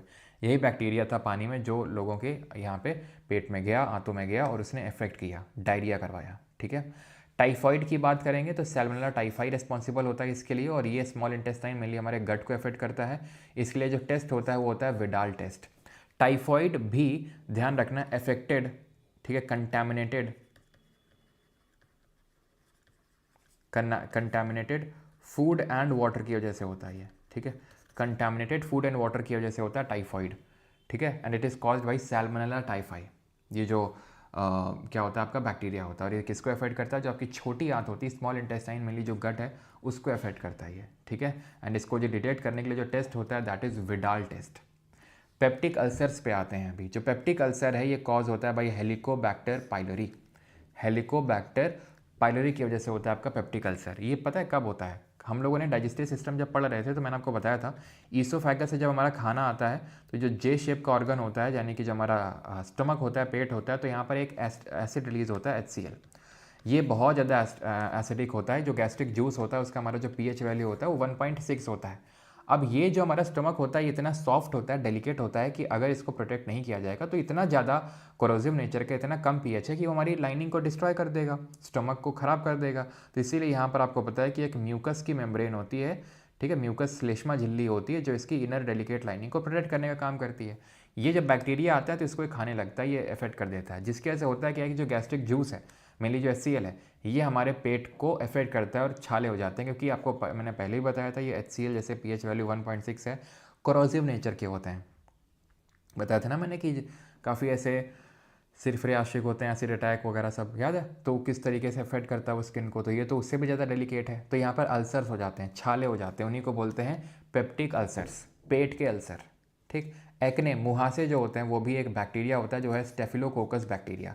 स्टेफिलोकोकस, कोकस मतलब ऐसा स्फेरिकल जो शेप्ड, उसको हम बोलते हैं कोकस, है ना, कोकस बैक्टीरिया। बैसिलस क्या था, बैसिलस आपका ये रॉड शेप्ड बैक्टीरिया था, है ना। तो जो स्टेफिलोकोकस बैक्टीरिया है वो आपके एक्ने करवाता है, मुहासे करवाता है। तो एक बार हम फिर से वापस आते हैं इस पर, ठीक है।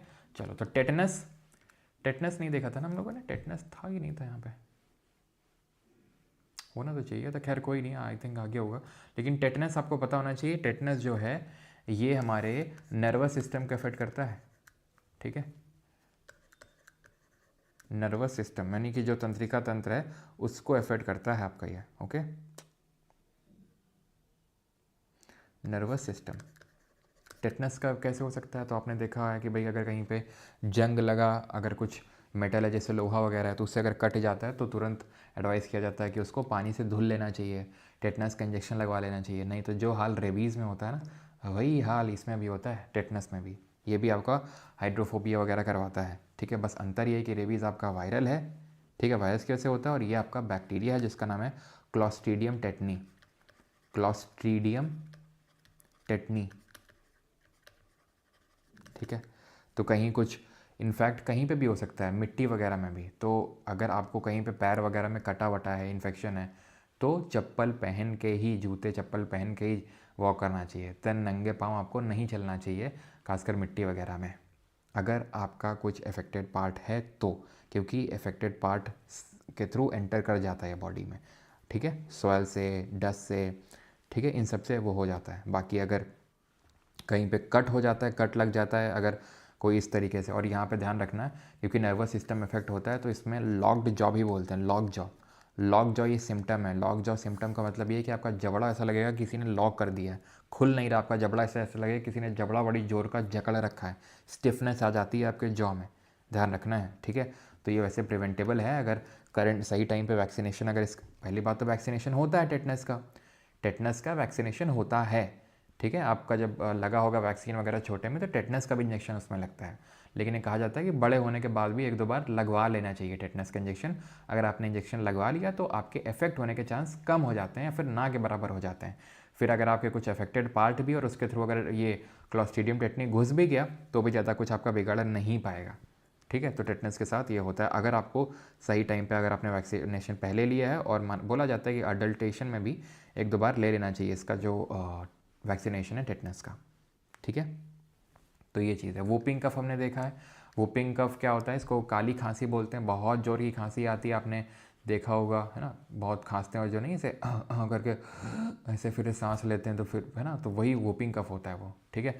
फिर ये धीरे धीरे पर्ट्यूसिस में डेवलप हो जाता है, ठीक है, ये धीरे धीरे पर्ट्यूसिस में डेवलप हो जाता है। अगर खांसी बहुत लंबे समय तक हो और अगर उल्टी भी होने लगे तो पर्ट्यूसिस में डेवलप हो जाता है। गोनोरिया भी देखेंगे, ये मतलब काइंड ऑफ सेक्सुअल टाइप है, ठीक है। जब मेरे एक तरीके से सेक्सुअल कांटेक्ट होते हैं तब ये गोनोरिया होता है। लेप्रेसी हमने देखा, कुष्ठ रोग है, स्किन को अफेक्ट कर रहा है। निमोनिया हमने देखा, निमोनिया रेस्पिरेटरी जो ट्रैक्ट है मेनली एल्वेलाई को अफेक्ट कर रहा है। टाइफॉइड भी हमने देखा, ठीक है, मेनली जो इंटेस्टाइन वगैरह इनको अफेक्ट कर रहा है। एंथ्रैक्स, एंथ्रैक्स भी एक जूनोटिक डिसऑर्डर है। जूनोटिक किस तरीके से, जूनोटिक मतलब ये एनिमल से ह्यूमंस में ट्रांसफ़र होता है ये, ठीक है। एंथ्रैक्स जो भी अगर हमारे अफेक्टेड पार्ट है कहीं पे, जैसे अभी मैंने उन मैडम का मैं आपको बता रहा था जिनको सेप्सिस हुआ है ना, जो कुत्ते की चाटने की वजह से बैक्टीरिया उनकी बॉडी में चला गया, तो उसी तरीके से एंथ्रैक्स भी होता है ये, ठीक है। जानवरों को भी होता है, इंसानों को भी होता है, और जानवरों से इंसानों में ट्रांसफ़र भी होता है, ट्यूबरक्लोसिस भी देखा हमने, लंग्स को अफेक्ट करता है। कॉलरा भी देखा, प्लेग भी हमने देखा, ब्लैक डेथ बोलते हैं इसको, यर्सीनिया पेस्टिस इसमें रिस्पॉन्सिबल होता है। साइफिलिस अभी देखेंगे, और डिप्थीरिया हमने देखा, ये जो हमारा डिप्थीरिया जो अपर रेस्पिरेटरी ट्रैक्ट है, नोज, थ्रोट यानी गला वाला ये रीजन होता है, उसको अफेक्ट करता है डिप्थीरिया। पहले हम देख लेते हैं जो फंगस की वजह से यानी कवक की वजह से जो बीमारियां होती हैं, उसके बाद हम आते हैं सेक्सुअल डिसऑर्डर्स पे। तो इसको याद करने के लिए जो ट्रिक है वो है बरसा, ठीक है। तो बी से बाल्डनेस, ए से एथलीट्स फुट, आर से रिंग वर्म, और एस से स्केबीज, और ए से है अस्थमा, ठीक है। ए से क्या आपका अस्थमा। तो बाल्डनेस मतलब गंजापन, अभी किसकी वजह से होता है आपको पता है, जो डैंड्रफ होता है जिसको हम बोलते हैं डैंड्रफ। तो जो डैंड्रफ है वो क्या है, डैंड्रफ कुछ और नहीं बल्कि वो फंगस ही तो है, ठीक है, फंगस ही है वो, ओके। देन अगर बात करेंगे एथलीट्स फुट, तो एथलीट्स फुट होता है क्या है कि जो लोग एथलीट्स होते हैं उनको ज़्यादा देखने को मिलता है कि उनके उंगलियों के बीच में ऐसा फंगस सी लग जाती है, ठीक है, फंगस सी लग जाती है, उसको हम एथलीट्स फुट बोलते हैं। रिंग वर्म, अगर तुम लोगों ने वो एडवर्टीज़ देखा है जो दूरदर्शन पे पहले आता था कि ये मजबूर हैं लेकिन आप नहीं हैं, दाद खाद खुजली ऐसा कुछ तो आता था एक। तो अगर ऐसे जनरली ये भी उंगलियों के बीच में ही होता है, लेकिन यहाँ पे ऐसा चत्था सा पड़ जाता है, ऐसा गोल गोल करके ऐसा रिंग टाइप स्ट्रक्चर में क्या पड़ जाता है, चत्था सा पड़ जाता है, उसको बोलते हैं रिंग वर्म। स्केबीज ये मेनली स्किन को अफेक्ट करता है, ठीक है, ठीक है, ये मेनली स्किन को अफेक्ट करता है। स्किन में आपको इन्फेक्शन टाइप हो जाता है, बहुत खुजली से हो जाती है, हल्के से रैशेस से पड़ जाते हैं, ठीक है, हल्के से रैशेस से पड़ जाते हैं। और अस्थमा भी होने के चांस रहते हैं। अस्थमा मेनली आपके रेस्पिरेटरी ट्रैक्ट को अफेक्ट करता है अस्थमा। और अस्थमा ऐसा नहीं है कि सिर्फ फंगस की वजह से ही होता है, जनरली जेनेटिक भी होता है, जेनेटिक प्री डिस्पोजिशन भी होता है, यानी कि अगर आपके घर में किसी को अस्थमा है, ठीक है, मतलब आपके है अगर था किसी को, तो होने के चांसेस हैं कि आपके जो फ्यूचर जनरेशन है उनको भी हो सकता है, ठीक है। यहाँ पर शॉर्टनेस ऑफ ब्रेथ होती है, किसी को सांस लेने में दिक्कत होगी, चेस्ट में टाइटनेस फील होगी, बहुत ज़्यादा ऐसा लगेगा कि बहुत ज़्यादा ज़ोर से सांस लेनी पड़ रही है, ठीक है। तो ब्रीदिंग डिफ़िकल्टी होती है बहुत लोगों को इसमें, ओके। देन अभी तो ये खैर ट्रीटेबल है अस्थमा वैसे। Baldness, a fungal infection specially tinea capitis also known as scalp ringworm can cause patchy hair loss, patchy hair loss होता है, ठीक है। एथलीट्स फुट है, आप यहाँ पे देख सकते हैं किस तरीके से ये खाल सी उधड़ने लगती है। रिंग वर्म होता है इस तरीके से चत्था सा पड़ जाता है गोल गोल कलर का, ठीक है।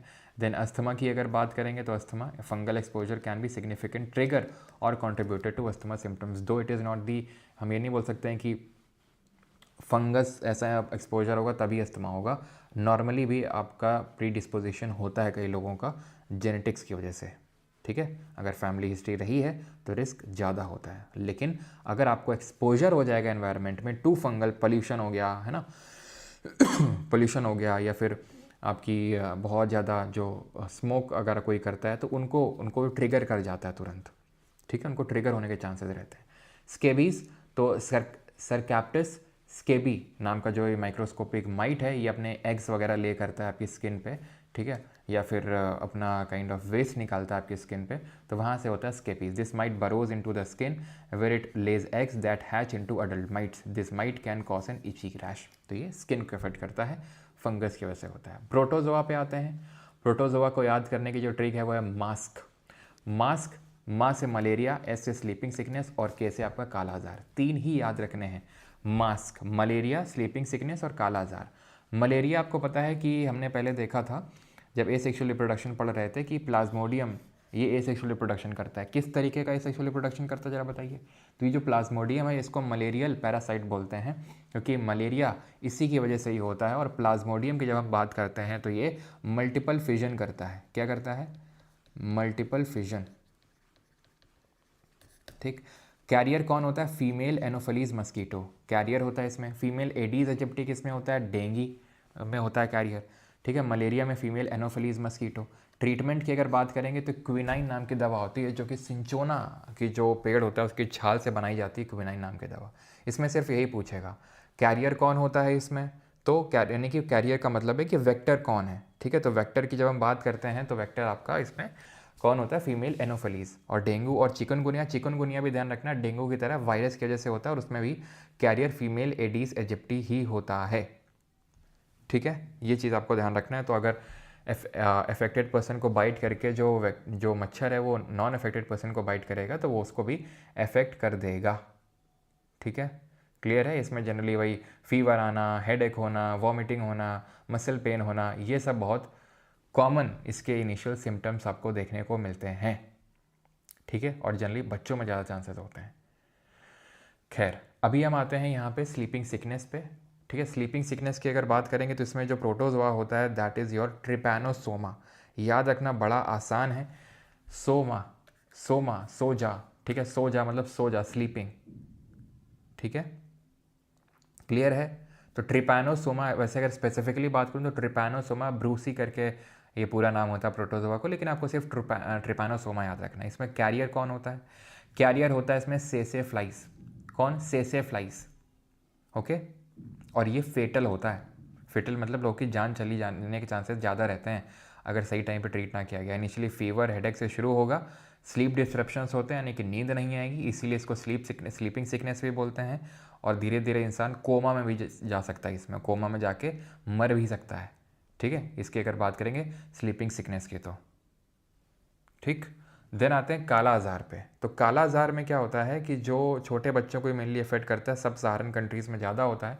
छोटे बच्चों का जो पेट एकदम से निकल आएगा बाहर, है ना, और है ना, एकदम छोटे से बच्चे। और स्प्लीन क्या होता है इसमें? स्प्लीन एलोंग मतलब स्प्लीन एनलार्जमेंट होता है इसमें।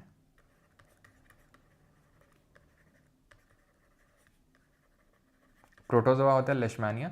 लेशमैनिया अगर आपको याद हो तो हमने देखा था कि किस तरीके से इसमें बाइनरी फ्यूजन होता है, लेकिन सिर्फ एक पर्टिकुलर सिमेट्री में होता है लेशमैनिया में अगर बात करेंगे तो। ठीक है, अमीबा में अगर बात करेंगे कि तो किसी भी प्लेन के अलॉन्ग होता है, लेकिन इसमें एक फिक्स्ड प्लेन के अलॉन्ग होता है। इसमें होता क्या है, जो स्प्लीन है, पेट है, लिवर है, ठीक है, ये सब क्या हो जाते हैं, इफेक्ट होते हैं और इलोंगेट हो जाते हैं। और इसमें जो स्किन है वो काली पड़ जाती है, यानी डार्क हो जाती है। तो वहाँ से याद कर सकते हो काला आज़ार, स्किन डार्क पड़ जाती है। मेनली आपको सब सहारन कंट्रीज़ या फिर इंडिया में बिहार, झारखंड, ईस्टर्न यूपी यहाँ पे देखने को मिलेगा। कैरियर की अगर बात करेंगे तो सैंड फ्लाई होता है। वहाँ पे से फ्लाई था, सो जा सो जा। से जब किसी को सुलाते हैं ना तो सो जा ऐसे करके मतलब रिलेट कर सकते हो, से फ्लाई। यहाँ पे क्या है, सैंड फ्लाई। यहाँ पे क्या है, सैंड फ्लाई है।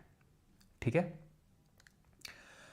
हमने देखा था कि HIV का जब हम टेस्ट कर रहे थे, यानी एड्स का टेस्ट कर रहे थे कि HIV है कि नहीं है, तो एलिसा टेस्ट वहाँ पे यूज़ कर रहे थे। यहाँ पर भी एलिसा टेस्ट का यूज़ किया जाता है टू डिटेक्ट कि भाई किसी को काला आज़ार है या नहीं है। ठीक है, देन आते हैं अभी किस पे, वाटर बॉर्न डिजीज़ और एयर बॉर्न डिजीज़ पे डिफरेंशिएट करते हैं, यानी कि जल जनित रोग और जो वायु जनित रोग होते हैं। इस पर भी क्वेश्चन बनता है कि कौन कौन सी वाटर बॉर्न डिजीज़ होती हैं, यानी वाटर से ट्रांसफ़र होती हैं, और कौन कौन सी एयर से। तो वाटर से हेपेटाइटिस ए हो गई, ठीक है, डायरिया वो, ठीक है, हेपेटाइटिस ए वाटर फूड दोनों से होती है। डायरिया हो गया, टाइफाइड हो गया, कॉलरा हो गया और ग्यार्डियासिस हो गया। तो इनका जो बैक्टीरिया या फिर वायरस है वो वाटर से ट्रांसफ़र होता है। ठीक है, एयरबॉर्न है influenza, tuberculosis, TB, measles, pertussis, chicken pox और कोविड-19। ठीक है, तो ये है आपके वाटर बॉर्न और एयरबॉर्न डिसीज़। अब आते हैं जेनेटिक डिसऑर्डर्स पे, यानी आनुवांशिक विकार। जेनेटिक डिसऑर्डर्स को ध्यान रखना, हम दो कैटेगरी में डिवाइड करते हैं। एक को वो जो क्रोमोसोमल डिसऑर्डर है, ठीक है, वैसे जेनेटिक तो नहीं बोलेंगे लेकिन ठीक है, जेनेटिक का मतलब है एक जनरेशन से दूसरे जनरेशन, अभी समझो। ठीक है, एक तो ये तो क्रोमोसोम में, ठीक है, क्रोमोसोम में कुछ अंतर है, क्रोमोसोम में कुछ एबनॉर्मलिटी हो गई। अब क्रोमोसोमल एबनॉर्मलिटी कैसे हो सकती है मैं आपको बताता हूँ। देखो, या तो दूसरा क्या है, दूसरा है आपका किसी जीन में म्यूटेशन हो जाए, जीन में कुछ तो म्यूटेशन हो जाए, कुछ चेंजेस हो जाए, उसको बोलते हैं जीन म्यूटेशन। ठीक, क्रोमोसोम कितने होते हैं हमारी बॉडी में, तो सर आप बोलोगे 23 पेयर्स होते हैं, यानी 46 नंबर में होते हैं। उसमें से 22 जो पेयर होते हैं वो ऑटोसोमल होते हैं और एक पेयर होता है सेक्स क्रोमोसोम। सेक्स क्रोमोसोम होता है। अभी हमने पढ़ा तो नहीं है, जो हम ये चैप्टर पढ़ेंगे जहाँ पर ये है ना, हेरिडिटी एंड एवोल्यूशन जो हमारा चैप्टर है, वहाँ पर हमें देखेंगे कि किस तरीके से ये जो एक पेयर ऑफ सेक्स क्रोमोसोम है ये डिसाइड करता है कि कोई मेल होगा या फीमेल होगा। जैसे XX होता है फीमेल का सेक्स क्रोमोसोम और XY होता है किसका क्रोमोसोम, मेल का क्रोमोसोम। तो अगर XY है तो वो मेल होगा और अगर XX है तो वो फीमेल होगा। जो एक्स्ट्रा क्रोमोसोम है, extra pair of 23 pair of chromosome होते हैं, 46 क्रोमोसोम होते हैं लेकिन पेयर में 23 होते हैं। तो ये अगर पेयर है XX का तो फीमेल हो गया और अगर XY का है तो मेल होगा। इन 22 का कोई लेना देना नहीं होता है सेक्स डिटर्मिनेशन से। सेक्स डिटरमाइन करता है वो आखिरी वाला एक्स्ट्रा सेट ऑफ क्रोमोसोम। ठीक, तो एबनॉर्मलिटी इसमें भी आ सकती है और इसमें भी आ सकती है।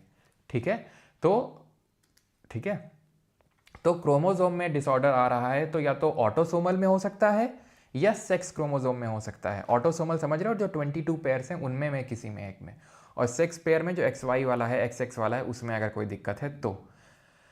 ठीक, तो ये नॉन सेक्स क्रोमोसोम है। ये क्रोमोसोम किसका बना हुआ होता है? क्यों?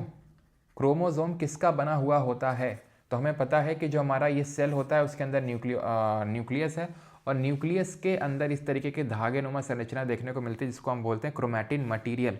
और क्रोमैटिन मटीरियल एंटेंगल हो जाता है सेक्स जब ये सेल डिवीजन होता है उस टाइम पे, और ये क्या बन जाता है आपका, इस तरीके से क्रोमोसोम बन जाता है। इसको क्या बोलते हैं? क्रोमैटिड्स बोलते हैं इनको, है ना। एक क्रोमोसोम में 2 क्रोमैटिड्स होते हैं। तो क्रोमोसोम बना होता है डीएनए और किसका? क्यों? डीएनए और प्रोटीन का। ये चीज़ आपको ध्यान रखना है, किसका? डीएनए और प्रोटीन का बना हुआ होता है क्रोमोसोम। और प्रोटीन कौन सा होता है जरा बताइए? तो ऑटोसोमल में जो 21 नंबर का क्रोमोसोम है, 21 नंबर का जो क्रोमोसोम है, तो अगर उसमें एक एक्स्ट्रा कॉपी आ जाए, यानी कि जो 21 नंबर का क्रोमोसोम है उसकी अगर कॉपी बन जाए, तो उसको हम बोलते हैं डाउन सिंड्रोम या ट्राइसॉमी 21।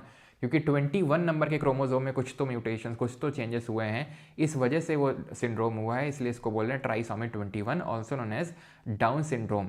यानी कि 47 क्रोमोसोम हो जाएंगे इंस्टेड ऑफ 46। 46 होने थे लेकिन कितने हो गए? 47 हो गए। क्यों? क्योंकि जो 21 नंबर का क्रोमोसोम था, पेयर में 2 होने थे, लेकिन यहाँ पे एक एक्स्ट्रा क्रोमोसोम जुड़ गया, तो उसको क्या बोलते हैं? Down syndrome. तो डाउन सिंड्रोम में जो बच्चा होता है उसका प्रॉपर डेवलपमेंट नहीं होता है ब्रेन का, माथा तो छोटा सा चपटा सा, है ना, इस तरीके से आपको नज़र आएगा, और वो इस तरीके के जो बच्चे होते हैं आपको समझ में आ जाते हैं। ठीक है, क्लियर? इसी तरीके से होता है आपका एल्बिनिज्म। एल्बिनिज्म जो होता है ये भी एक तरीके का जेनेटिक डिसऑर्डर ही है, ठीक है, जहाँ पे मेलेनिन जो पिगमेंट है वो नहीं बनता है। मेलेनिन वो पिगमेंट होता है जिससे हमारी स्किन, हेयर्स, आइज में कलर आता है। ठीक है, तो इन बच्चों में क्या होता है? मेलेनिन नहीं बनता है जिनको एल्बिनिज्म होता है, जिसकी वजह से उनकी बॉडी अगर आप देखोगे तो पूरे सफ़ेद होगा, है ना। ऐसे आप लोगों ने देखा होगा कई लोगों में कि पूरे सफ़ेद होते हैं, है ना, और उनको लोग चिढ़ाते भी कि अंग्रेज, है ना, ऐसे लगते हैं कि वो इंग्लैंड से हैं, ऐसा टाइप। ठीक है, लेकिन एक्चुअल में वो इंग्लैंड से नहीं, जबकि मेन उनका जो कॉज होता है दैट इज़ उनकी आईब्रोज हो गई। ठीक है, आईब्रोज हो गई, बाल हो गए, उनकी पूरी स्किन हो गई, सब सफ़ेद होते हैं क्योंकि मेलेनिन का प्रोडक्शन नहीं होता है वहाँ पे। ठीक है, देन आते हैं सेक्स लिंक्ड डिसऑर्डर्स। मतलब ये है कि ये 22 जो पेयर क्रोमोसोम्स थे वो ऑटोसोमल होते हैं, जो बाकी एक्स्ट्रा XY और XX होता है उसमें अगर कोई दिक्कत है तो उसको हम सेक्स लिंक्ड डिसऑर्डर बोलते हैं। अब 2 ही पढ़ने यहाँ पे, एक तो टर्नर और एक है क्लाइनफिल्टर सिंड्रोम। टर्नर में क्या होता है? फीमेल्स में ही देखने को मिलता है। फीमेल्स का जो क्रोमोसोम होता है XX करके होता है। ठीक, फीमेल का XX होता है, वो जो X जो इनको फीमेल कैरेक्टरिस्टिक देता है। अब एक X की कमी होती है इनमें, एक X की कमी है, यानी कि X0 आप बोल लो, X0 है ये, यानी एक X है और दूसरा X गायब है। अब अगर दूसरा X गायब है तो तुम ये खुद सोच लो कि ये X जो होता है ये फीमेल कैरेक्टरिस्टिक देता है, और जो Y होता है ये मेल कैरेक्टरिस्टिक देता है। ठीक, तो मेल्स में क्या होता है? XY होता है, मेल्स में XY होता है, यानी मेन जो मेल्स में फीमेल कैरेक्टरिस्टिक देता है वो Y होता है, Y डोमिनेंट होता है, ऐसे समझ लो। X भी है और Y भी है, X भी है और Y भी है, लेकिन Y डोमिनेंट होता है मेल्स में, क्योंकि वो डोमिनेंट है इसलिए मेल लाइक कैरेक्टरिस्टिक मेल्स में ज़्यादा होंगे। ऑब्वियस से बात है, मेल में भी ये सब जो फीमेल हार्मोन्स होते हैं वो रिलीज होते हैं, लेकिन बहुत कम मात्रा में होते हैं वो। ठीक है, तो अब यहाँ पे क्या है? X क्या है? X का काम है फीमेल कैरेक्टरिस्टिक देना, Y का काम है मेल कैरेक्टरिस्टिक देना। ठीक, अब फीमेल को प्रॉपर फीमेल कैरेक्टरिस्टिक देनी तो 2 X हैं। अब एक X तो गायब है, तो यानी ऐसी फीमेल में प्रॉपर फीमेल लाइक कैरेक्टरिस्टिक नहीं होंगी, यानी कि सेक्सुअल डिज़ायर ज़्यादा नहीं होगी। ठीक, समझ रहे तुम? सेक्सुअल डिज़ायर बहुत ज़्यादा होना वो भी दिक्कत वाली बात होती है ना, कि देखो हफ्सी कहीं का है, फिर है ना, मेल फीमेल के लिए, फीमेल के लिए, दोनों को लिए बोलते हैं, नहीं है तो भी दिक्कत है। ठीक है, ओवरीज का जो साइज़ होता है वो छोटा होता है। ठीक है, और प्रॉपर जो ईस्ट्रोजन प्रोजेस्टेरॉन का जो हार्मोनल सिक्रेशन है वो कम होता है। तो जो फीमेल की कैरेक्टरिस्टिक होनी चाहिए हैं तो, लेकिन उतनी नहीं है, ज़्यादा ढंग से नहीं है। क्लाइनफिल्टर जो सिंड्रोम होता है ये मेल्स में ही होता है सिर्फ, और इसमें एक एक्स्ट्रा X क्रोमोसोम आ जाता है। तो तुम खुद सोचो ये मेल है, उसको एक एक्स्ट्रा X दे दिया, क्या होगा? X क्या होता है? X फीमेल होता है, यानी ये फीमेल लाइक कैरेक्टरिस्टिक दिखाएगा, क्लाइनफिल्टर सिंड्रोम। एग्जाम्पल मेरे दिमाग में आ तो रहा है, लेकिन दे दूँ क्या? क्यों दे दूँ क्या एग्जाम्पल? ये छोड़ो। ठीक है, तो सिंपल सी बात है कि एक्स वाई है मेल, वाई डोमिनेंट होता है एक्स के कंपैरिजन में, तो मेल है। लेकिन एक एक्स्ट्रा एक्स और आके चिपक गया, यानी कि वो फीमेल लाइक कैरेक्टरिस्टिक, क्योंकि दो दो एक्स हो गया ना, कितना डोमिनेट करेगा, एक एक्स पे तो डोमिनेट कर लेगा लेकिन दो दो पे नहीं डोमिनेट कर पाएगा ना। ठीक है, हाँ वसीम मंडल ने सही पकड़ा, वसीम मंडल ने नहीं सही पकड़ा, शुभम यादव ने भी सही पकड़ लिया, अभिषेक पवार ने भी। बिल्कुल सही, मुझे बताने की क्या ज़रूरत है, तुम लोगों ने पकड़ लिया। तो haemophilia affect the recessive gene located on X chromosome. ठीक है, अच्छा हीमोफीलिया, रुक जाओ, समझ आ गई चीज़, समराइज़ कर दूँ मैं। देखो, जो हमारे दो तरीके के हो सकते हैं, तो क्रोमोसोम में दिक्कत है या जीन में कोई प्रॉब्लम है। क्रोमोसोम में दो, या तो ऑटोसोमल में या तो सेक्स में। ऑटोसोमल में हमने क्या देखा, ये जो जैसे डाउन सिंड्रोम है, डाउन सिंड्रोम को ट्राइसॉमी 21 बोलते हैं, जहाँ 21 नंबर के क्रोमोसोम में एक एक्स्ट्रा कॉपी आ जाती है। या फिर एल्बिनिज्म हो जाना, एल्बिनिज्म में एक स्पेसिफिक कोई क्रोमोसोम याद नहीं रखना है, इसमें मेलेनिन प्रोडक्शन नहीं होता है, तो पूरा शरीर सफ़ेद हो जाता है, बाल से लेके स्किन से लेके आईब्रोज से सब सफ़ेद हो जाता है। ठीक है, सेक्स में क्या होता है, सेक्स में आपका आता है टर्नर आ जाता है और क्लाइन फिल्टर आ जाता है, क्लाइन फिल्टर। ओके, जो टर्नर होता है ये सिर्फ फीमेल में होता है, फीमेल होती है XX, लेकिन एक एक्स नहीं है, यानी X0, यानी फीमेल लाइक कैरेक्टरिस्टिक कम होंगी इनमें, मेल लाइक कैरेक्टरिस्टिक नहीं होंगी, लेकिन फीमेल वाली जो होनी चाहिए वो थोड़ी सी कम हो जाती है, जैसे ओवरीज छोटी होना, ये सब। ओके, ब्रेस्ट का प्रॉपर डेवलपमेंट ना होना, ये सब होता है यहाँ पर। क्लाइन फिल्टर्स में क्या है, ये लड़कों में होती है, मेल में होती है। अब मेल XY होते हैं, इनको एक एक्स्ट्रा एक्स दे दिया जाता है, एक एक्स्ट्रा एक्स मतलब वाई वैसे डोमिनेट कर लेता है एक्स में, फीमेल वाली कैरेक्टरिस्टिक में, लेकिन यहाँ दो दो एक्स आगे उतना डोमिनेट नहीं कर पाएगा, तो फीमेल लाइक कैरेक्टरिस्टिक अगर मेल में देखने मिलती है वो क्लाइन फिल्टर्स होता है। ठीक, अब आएंगे हम किस पे, ऐसे डिसऑर्डर जो जीन में होते हैं, जो जीन में कुछ म्यूटेशंस होते हैं, और ऐसे डिसऑर्डर को जो जीन में होते हैं उनको बोलते हैं मेंडेलियन डिसऑर्डर्स। मेंडेलियन डिसऑर्डर वो डिसऑर्डर हैं जो जीन में कोई म्यूटेशन की वजह से होता है। डिसऑर्डर्स दैट में अकर मेनली बाय द ऑल्टरेशन और mutation in a single gene.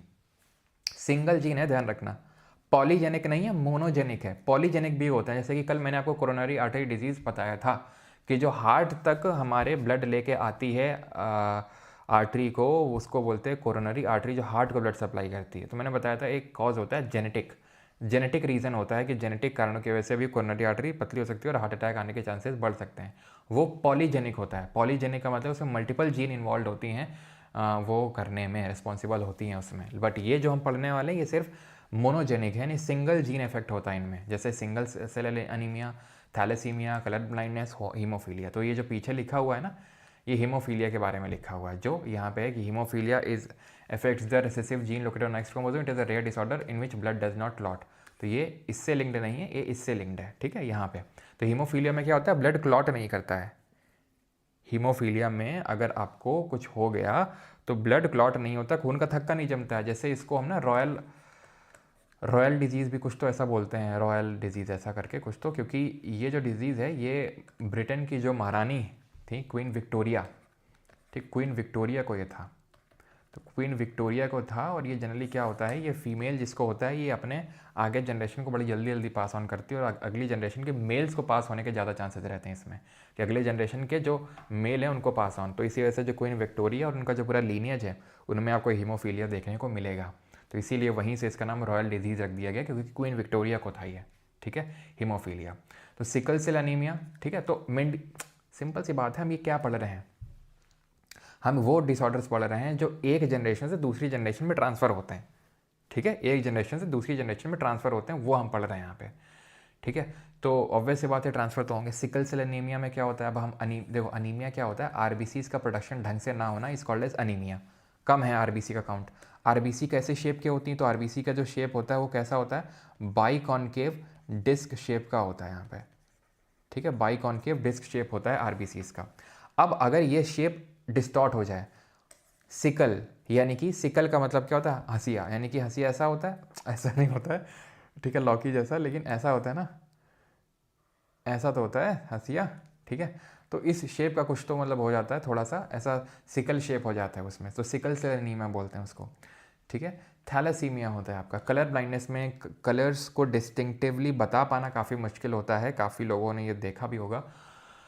ठीक है, अगर आपको कलर ब्लाइंडनेस है तो अगर जहाँ पर भी कलर ब्लाइंडनेस लगता है, जैसे कि अगर आप कोई डिफेंस फोर्स में जाना चाहते हैं, कोई CAPF को ज्वाइन करना चाहते हैं, तो वहाँ पर ये आप ज्वाइन कर ही नहीं सकते हैं चाहे कुछ भी हो जाए, क्योंकि कलर ब्लाइंडनेस पूरी तरीके से प्रोहिबिटेड। और ये क्योर्ड भी ऐसा नहीं है कि कुछ आप कर लो तो कलर ब्लाइंडनेस आपका क्योर हो जाएगा। इसका कोई क्योर नहीं है कलर ब्लाइंडनेस का अभी तक, कि ये करने से कलर ब्लाइंडनेस ठीक हो जाएगी, वर्णनांधता ठीक हो जाएगी, कुछ नहीं है। क्योंकि ये होता है जेनेटिक, और है तो फिर वो है, आप कुछ भी कर लो वो जाएगा नहीं। ठीक है, क्लियर है यहाँ तक कलर ब्लाइंडनेस। और थैलेसीमिया क्या है? ये थैलेसीमिया हीमोफीलिया की तरह है, थोड़ा थोड़ा मतलब वही है, ये भी ब्लड डिसऑर्डर होता है, ये भी आपका ब्लड डिसऑर्डर होता है। इसमें भी वही होता है कि इसमें आपका प्रोडक्शन जो है हीमोग्लोबिन का वो कम हो जाता है, धीरे धीरे इसमें भी अनीमिया होने लगता है। तो ये भी ब्लड डिसऑर्डर है, ये भी ब्लड डिसऑर्डर है, ये भी ब्लड डिसऑर्डर है। इसमें आपका ब्लड क्लॉट नहीं करता है। कलर ब्लाइंडनेस में क्या है कि आप कलर डिस्टिंग नहीं कर पाते हैं ना, इस तरीके से ये कलर ब्लाइंडनेस टेस्ट होता भी है। ले लूँ क्या आप लोगों का अभी मैं, बताओ क्यों देना चाहते हो टेस्ट? अभी अभी ले सकता हूँ मैं तुम लोगों का टेस्ट, क्यों? अगर कहो तो मैं ले लूँ तुम लोगों का टेस्ट। ग्लोकोमा होता है। ग्लूकोमा क्या होता है? ये एक्चुअल में जेनेटिक होता है, इसमें आँख का प्रेशर बढ़ जाता है। जैसे आपकी आँख है, यहाँ पे लेंस होता है, फिजिक्स में पढ़ेंगे इसको, ठीक है। इस तरीके से यहाँ पर फ्लूइड भरा होता है, यहाँ पे ऑप्टिक नर्व्स होती हैं। मैंने कई बार बताया कि हमारी आँख देखती नहीं है, हमारा ब्रेन देखता है, ये सिर्फ पिक्चर कैप्चर करता है, रेटिना में पिक्चर बनती है, ये ऑप्टिक नर्व्स के थ्रू ये पिक्चर ब्रेन के पास जाती है। अब होता क्या है, जब आई का प्रेशर बढ़ जाता है तो जो फ्लूइड है ये बहुत जोर का प्रेशर लगाता है इन ऑप्टिक नर्व्स पे, तो ऑप्टिक नर्व्स डैमेज हो जाती हैं और वो पिक्चर ब्रेन तक जाती नहीं है, और इस वजह से हमें देखना बंद हो जाता है। ये इरिवर्सिबल है, एक बार ऑप्टिक नर्व्स डैमेज हुई तो अभी तक ऐसी कोई क्योर नहीं है कि आपकी ऑप्टिक नर्व्स को ठीक किया जा सके। यानी एक बार ग्लूकोमा से आपकी रोशनी गई, वो ठीक नहीं हो सकती। मोतियाबिंद जो होता है आपका, कैटरैक्ट जिसको बोलते हैं, अगर उससे आपका गया तो आराम से हो जाएगा, क्योंकि उसमें क्या होता है, ये लेंस में एक परत चढ़ जाती है, ठीक है, एक मिल्की परत चढ़ जाती है, उसको हटा दिया जाता है, उस परत को ऑपरेशन करके, सिंपल दिखने लगेगा।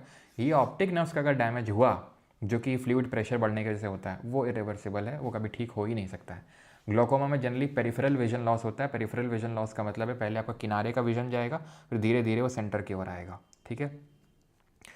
इतने डिटेल से मैं इसलिए जानता हूँ बिकॉज मुझे भी ग्लोकोमा का काइंड ऑफ सिम्टम हुआ था। ग्लोकोमा में होता क्या है कि जनरली जो कोई भी लाइट सोर्स होता है, जैसे मान लो मैं बल्ब को देखूंगा, ठीक है, तो उसके अराउंड रेनबो बनने लगेगा। तो मेरे साथ भी हुआ था लगभग आई थिंक 4 साल ऐसा कुछ टाइम था, 4 साल हो गए होंगे, तो तभी हुआ था। मतलब ऐसा मुझे दिखता था ना राइट आई से, तो कोई भी लाइट सोर्स होता था उसके अराउंड ऐसा रेनबो टाइप बना हुआ दिखता था, तो थोड़ा सा लगा कि भाई क्या हो रहा है आँख में, ये अजीब सा क्या सभी बनता हुआ दिख रहा है, ठीक है। तो फिर गया डॉक्टर के पास, ठीक है, जो पास में ही था, तो उसने समझ गया था वो कि क्या होता है। मुझे नहीं पता था तब एग्जैक्टली कि भाई इसमें रेनबो, पता तो था ग्लोकोमा ऐसा होता है, लेकिन रेनबो बनने लगता है ये सब ये नहीं पता था तब। तो उसने बोला कि भाई आँख का प्रेशर बढ़ा हुआ है, तो मैंने कहा तो फिर, तो बोलता है कि ग्लोकोमा होने के काफ़ी चांस है, ग्लोकोमा ही है, ग्लोकोमा में ही आँख का प्रेशर बढ़ता है। तो टोनोमीटर का एक्चुअल में यूज़ किया जाता है, यहाँ पे लिखा होगा शायद नहीं लिखा है, तो टोनोमीटर का यूज़ किया जाता है आँख के प्रेशर को, ठीक है, आई के प्रेशर को मेजर करने के लिए, ठीक है, आई के प्रेशर को मेजर करने के लिए टोनोमीटर। अब तो खैर एडवांस डिवाइसेस आ गई हैं, आप आँख ऐसे रखोगे, कुछ तो हवा सी मारते हैं और एकदम आई प्रेशर वो आ जाता है। खैर जब मैंने पहली बार किया था तो उन्होंने वेट टांगा था आई में, मतलब वो मत समझना कि बहुत भारी वेट होता है, लेकिन बहुत हल्का सा वेट होता है, क्योंकि प्रेशर कोई हम ऐसे सब्जी का तो नाप नहीं रहे हैं आँख के फील्ड का प्रेशर, तो हल्का सा वेट उन्होंने टांगा था, हल्का, ज़्यादा लगा नहीं, थोड़ा सा तो लगा था। लेकिन अभी जैसे ने बताया वो टोनोमीटर था, अभी तो खैर एडवांस आ चुकी हैं कि आप ऐसे रखोगे, वो आँख का कुछ तो हवा सी मारते हैं और आपका हो जाता है वो चेक। तो उसमें आँख का प्रेशर बढ़ा हुआ आया, उसने ग्लूकोमा बताया, तो थोड़ा सा मैं और ज़्यादा बहुत ज़्यादा चिंतित हो गया जब मैंने ग्लूकोमा के बारे में डिटेल में पढ़ा कि ये इरिवर्सिबल है, मतलब आपकी आई की विजन लॉस हुआ, धीरे धीरे होता रहेगा। तो फिर मैंने और भी डॉक्टर में दिखाया, बड़े हॉस्पिटल्स में दिखाया, तब रेटिनोपैथी वगैरह हुई, और तब बाद में जाके पता चला कि, क्योंकि डॉक्टर्स को समझ नहीं आ रहा था कि सिम्टम्स तो ग्लूकोमा वाले हैं लेकिन ग्लूकोमा है नहीं है एक्चुअल में, वो ऑप्टिक्स नर्व्स वगैरह सब प्रॉपर दिख रही थी। तो फिर बाद में पता चला it is due to heavy stress. तो जैसे ही उसने बोला ना कि ये चिंता मत करो, ये है बहुत ज़्यादा स्ट्रेस लेने की वजह से है, और माइग्रेन की उसने दवाई गोलियाँ दी। और जैसे उसने बोला ना, आई डिडेंट कंज्यूम, मतलब टैबलेट्स तो मैंने ले ली, खरीद ली, लेकिन मैंने एक भी सिंगल टैबलेट कंज्यूम नहीं करी। सिर्फ वो उसने जो बोला ना स्ट्रेस की वजह से है, क्योंकि था तो स्ट्रेस ही, लेकिन ग्लूकोमा से और ज़्यादा स्ट्रेस आ गया था ये सुन के। तो फिर इस वजह से वो एकदम, जब वो पता चल गया मुझे कि स्ट्रेस की वजह से है, ओहो तो स्ट्रेस है, जो मैंने थोड़ा 1-2 दिन चिल किया, गॉन 1 महीने टैबलेट कंज्यूम नहीं करी। तो ये होता है। तो स्ट्रेस बहुत तरीके से आपकी बॉडी को अफेक्ट करता है, बहुत तरीके से, मतलब आपके गट हेल्थ को ख़राब करने से लेके आपके आँख के प्रेशर को बढ़ाने तक स्ट्रेस बहुत सारी नेगेटिवली आपकी बॉडी को इम्पैक्ट कर सकता है। ठीक है, stress is not a bad thing, लेकिन हमें बिल्कुल ये अज्यूम करने की ज़रूरत नहीं है कि stress is not a bad thing, तो थोड़ा थोड़ा तो स्ट्रेस लेना चाहिए, क्योंकि पहले से ही हमारे ऊपर इतना स्ट्रेस रहता है। मुझे ऐसा लगता है, ठीक है, कि हमें स्ट्रेस को कम करने पर ही ध्यान देना चाहिए, ना कि पॉजिटिव इफ़ेक्ट्स तो हमें देखने भी नहीं चाहिए स्ट्रेस के, होते हैं ठीक है, लेकिन इतना ज़्यादा है कि ऑप्टिमम अमाउंट हमें मिल ही जाता है। इट इज़ लाइक कि हमें इसका ध्यान देना ही नहीं है कि हमें चीनी खाने से थोड़ा सा ग्लूकोज मिल जाएगा, एनर्जी मिल जाएगी, क्योंकि चीनी तो ऑटोमेटिकली हमें मिल ही जाती है। किस तरीके से कम करना है वो देखना चाहिए हमें, है ना। खैर, तो it is cause with an increase in I fluid pressure. Trachoma भी ग्लोकोमा का भाई है, लेकिन होता क्या है कि ट्रैकोमा ये एक बैक्टीरियल डिसऑर्डर, यानी बैक्टीरिया है, क्लाइमीडिया ट्रैकोमैटिस, ये आँख के प्रेशर बढ़ा देता है, आँख के फ्लूइड का प्रेशर बढ़ा देता है, वो ट्रैकोमा होता है। ग्लाकोमा, ये तो सर ये क्या जेनेटिक होता है? जी हाँ, ग्लाकोमा जेनेटिक होता है, लेकिन किसी एक्सीडेंट की वजह से भी हो सकता है। कुछ मान लो एक्सीडेंट हो गया, आँख में कुछ तो हो गया आपकी, उसकी वजह से भी प्रेशर बढ़ सकता है।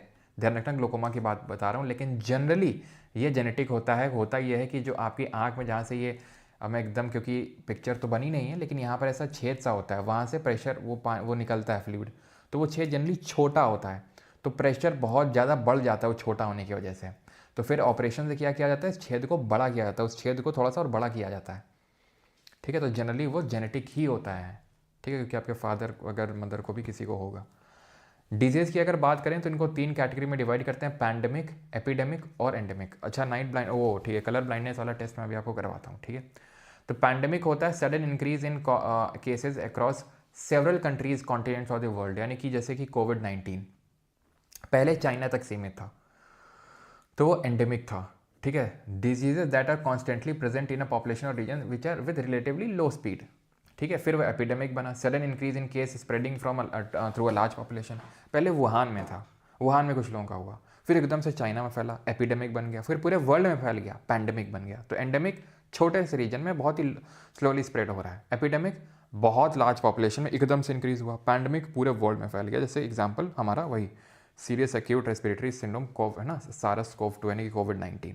ओके, सम अदर डिजीज देख लेते हैं, जैसे कि विल्सन डिजीज है। Wilson disease is a rare autosomal recessive disorder caused by abnormal copper accumulation in the body, particularly involving the brain, liver and cornea. जो हमारा आंख का आउटर पार्ट होता है उसको कॉर्निया बोलते हैं। तो मेनली इन पार्ट को अफेक्ट करता है कॉपर, ध्यान रखना, कॉपर एक्यूमुलेशन होता है विल्सन में। मैड हार्टेड डिजीज़ क्या होती है? ये neurological symptom of mercury poisoning. तो मर्करी अगर पॉइजनिंग हो जाए तो इसको मिनीमाटा डिजीज़ भी बोलते हैं, बिकॉज मिनीमाटा एक जगह पड़ती है जापान में, और वहाँ सबसे पहले मर्करी पॉइजनिंग देखने को मिली थी, जिसकी वजह से यहाँ पर एक कन्वेंशन भी हुआ था मर्करी पॉइजनिंग को रोकने के लिए, जिसको बोलते हैं मिनीमाटा कन्वेंशन।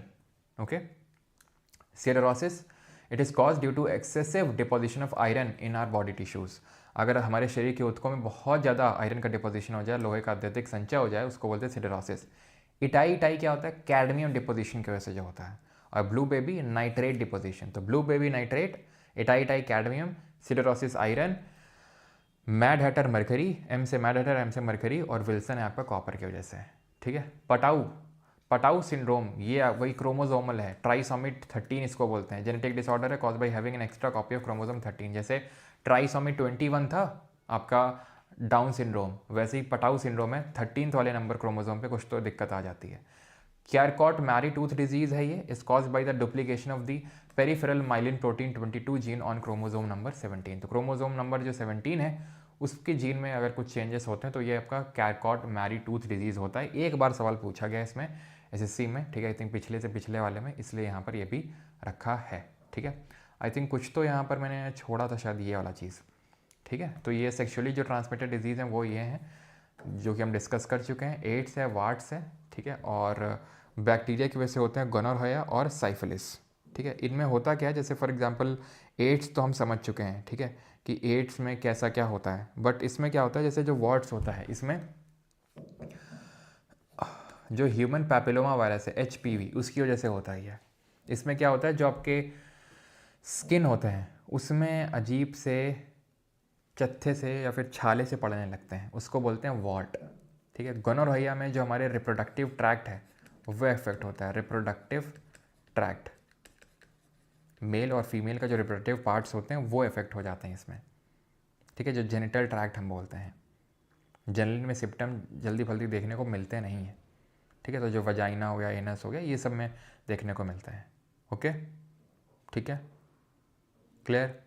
देन अगर बात करेंगे साइफिलिस पे, तो जो साइफिलिस होता है आपका, इसमें भी मेनली जो हमारी स्किन है वो इफेक्ट होती है, और ये भी बैक्टीरिया की वजह से ही होता है, ठीक है। बैक्टीरिया अगर इसमें आपसे पूछ लेगा तो ट्रेपोनेमा पैलिडम ये होता है। वैसे पूछेगा नहीं, बहुत ही रेयर चांसेस हैं कि पूछेगा, लेकिन यहाँ पर भी आपका जो रिप्रोडक्टिव ट्रैक्ट है, यानी कि आपका जो एनल, ठीक है, वजाइना, ये सब फीटस, ये सब इफेक्ट होते हैं। और इसमें जनरली होता क्या है कि इसमें स्किन में रैशेस पड़ना, ये सब इसके सिम्टम्स होते हैं, और जो जेनिटल पार्ट्स हैं वो वहाँ पर ज़्यादा रैशेस पड़ते हैं जल्दी, ठीक है, क्लियर है। तो ये ध्यान रखना, सेक्सुअली ट्रांसमिटेड डिजीज वायरल है आपकी HIV, एड्स और वॉट्स, और बैक्टीरियल है आपकी गोनोरिया और साइफिलिस, ठीक है। यहाँ पे जो आखिरी में दिया हुआ है ये पादप, यानी कि जो हमारे प्लांट्स होते हैं उनमें जो डिजीज़ देखने को मिलती हैं वो है ये। जैसे फॉर एग्जांपल यहाँ पे वैसे इनसे उतने सवाल बनते हैं नहीं, बहुत ही रेयर है कि इससे क्वेश्चन बने, बट फिर भी थोड़ा सा देख लेते हैं। जैसे कि डिजीज़ है सिट्रस कैंकर, ये बैक्टीरिया की वजह से होती है। रस्ट ऑफ वीट, ये फंगस की वजह से होती है। Yellow vein mosaic virus, aster yellow bacteria, crown gall bacteria, ergot fungus, स्टोमोल fungus, black knot fungus, blight fungus bacteria किसी की वजह से भी हो सकती है। टोबैको मोज़ैक वायरस फंगस की वजह से होता है, टोबैको इफेक्ट करता है। एर्गोट आपका बाजरा के जो पेड़ होते हैं, ओकरा का जो पेड़ होता है येलो वेन मोज़ैक, और येलो वेन मोज़ैक का मतलब है कि भाई जो वेन्स होती हैं लीफ की वो येलो पड़ने लगती हैं, अजीब सी पीली पीली कलर के पड़ने लगती हैं, ठीक है। जो सिट्रस फ्रूट होते हैं, जो खट्टे फल होते हैं, उनको अफेक्ट करता है आपका सिट्रस कैंकर, ठीक है, ये आपका हिंदी में। ओके, चलो नाइट ब्लाइंडनेस आप सॉरी कलर ब्लाइंडनेस वाला आपका टेस्ट ले लेते हैं। एक सेकेंड रुको। हाँ, अगर आप जैसे ग्रुप डी जैसे एग्ज़ाम देने जा रहे हैं तो वहाँ पे थोड़े से ज़्यादा इंपॉर्टेंट हो जाते हैं ये प्लांट में डिजीज़, लेकिन SSC वगैरह में तो उतना इंपॉर्टेंट है नहीं है, ठीक है। अगर मैं बात करूँ कि बहुत ही रेयरली क्वेश्चन देखने को मिलेगा आपको इससे, मतलब डिजीज़ चैप्टर की बात नहीं कर रहा हूँ, प्लांट डिजीज़ की बात कर रहा हूँ मैं, ठीक है। थोड़ा सा रुकना, अभी मैं पिक्चर अटैच करता हूँ।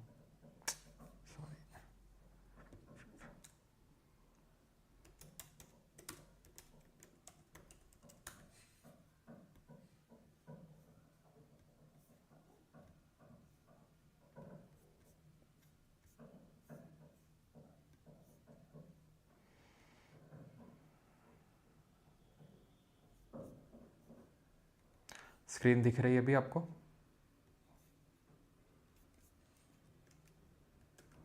चलिए बताइए जल्दी जल्दी, पहली वाली लाइन को बताइए क्या लिखा हुआ है, पहली लाइन में क्या लिखा हुआ है। तो साइड साइड में रैसेस हो नॉट ऑन इन, तो ये क्या दिक्कत है? हाँ, दिखवा लेना चाहिए।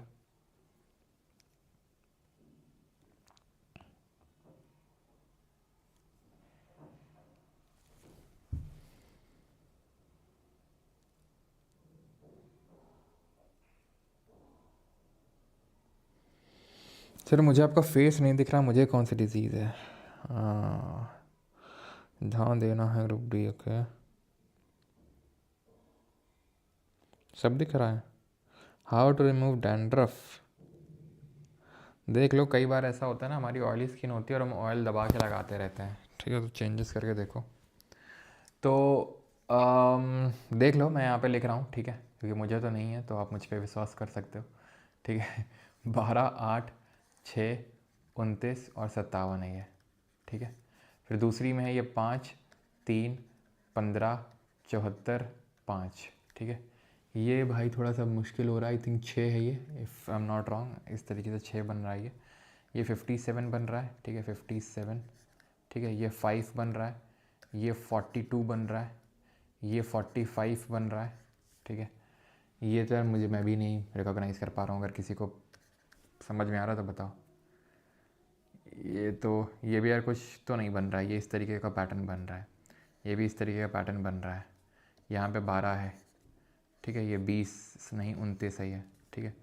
ये 15 है, ये 5 है, ठीक है, ये भी थोड़ा मुश्किल हो रहा है, ठीक है। ये अजीब सा है और ये भी कोई ऐसा है नहीं, ठीक है।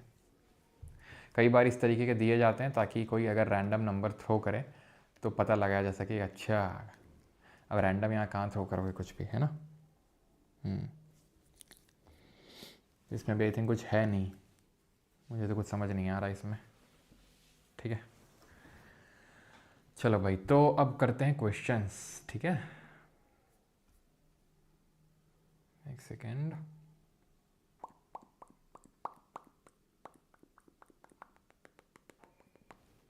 चलो, एयरबॉर्न डिजीज़ कौन सी है इसमें, जल्दी से क्वेश्चन करो।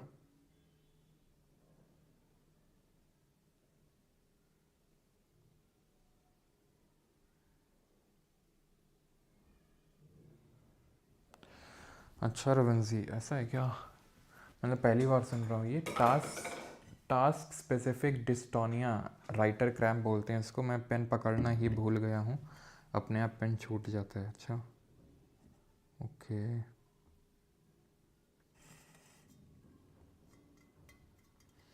कंप्यूटर अमन सर करवा रहे हैं, ठीक है, अभी स्टार्ट करेंगे अगले सीजन के लिए भी अभी। अच्छा, नहीं है क्लब ब्लाइंडनेस, ओके, अच्छी बात है। तो एयरबॉर्न डिजीज़ पूछ रहा है ना, तो ट्यूबरक्लोसिस होगा। ठीक है, बाकी तो आपकी वाटरबॉर्न डिजीज़ हैं, डेंगू को छोड़ के। ठीक है, मेनली कॉलरा तो वाटरबॉर्न डिजीज़ ही होता है। चलिए रुक जाइए, पहले ये करिए। थैंक यू पोस्चर का रिमाइंड करवाने के लिए, थैंक यू। चलिए, तो यहाँ पर अगर हम बात करेंगे तो SARS-CoV-2, ठीक है, ये होगा आपका। चलो इसको भी ख़त्म कर लेते, नहीं छूट जाता है फिर। क्वेश्चन हो या फिर छूट जाता है।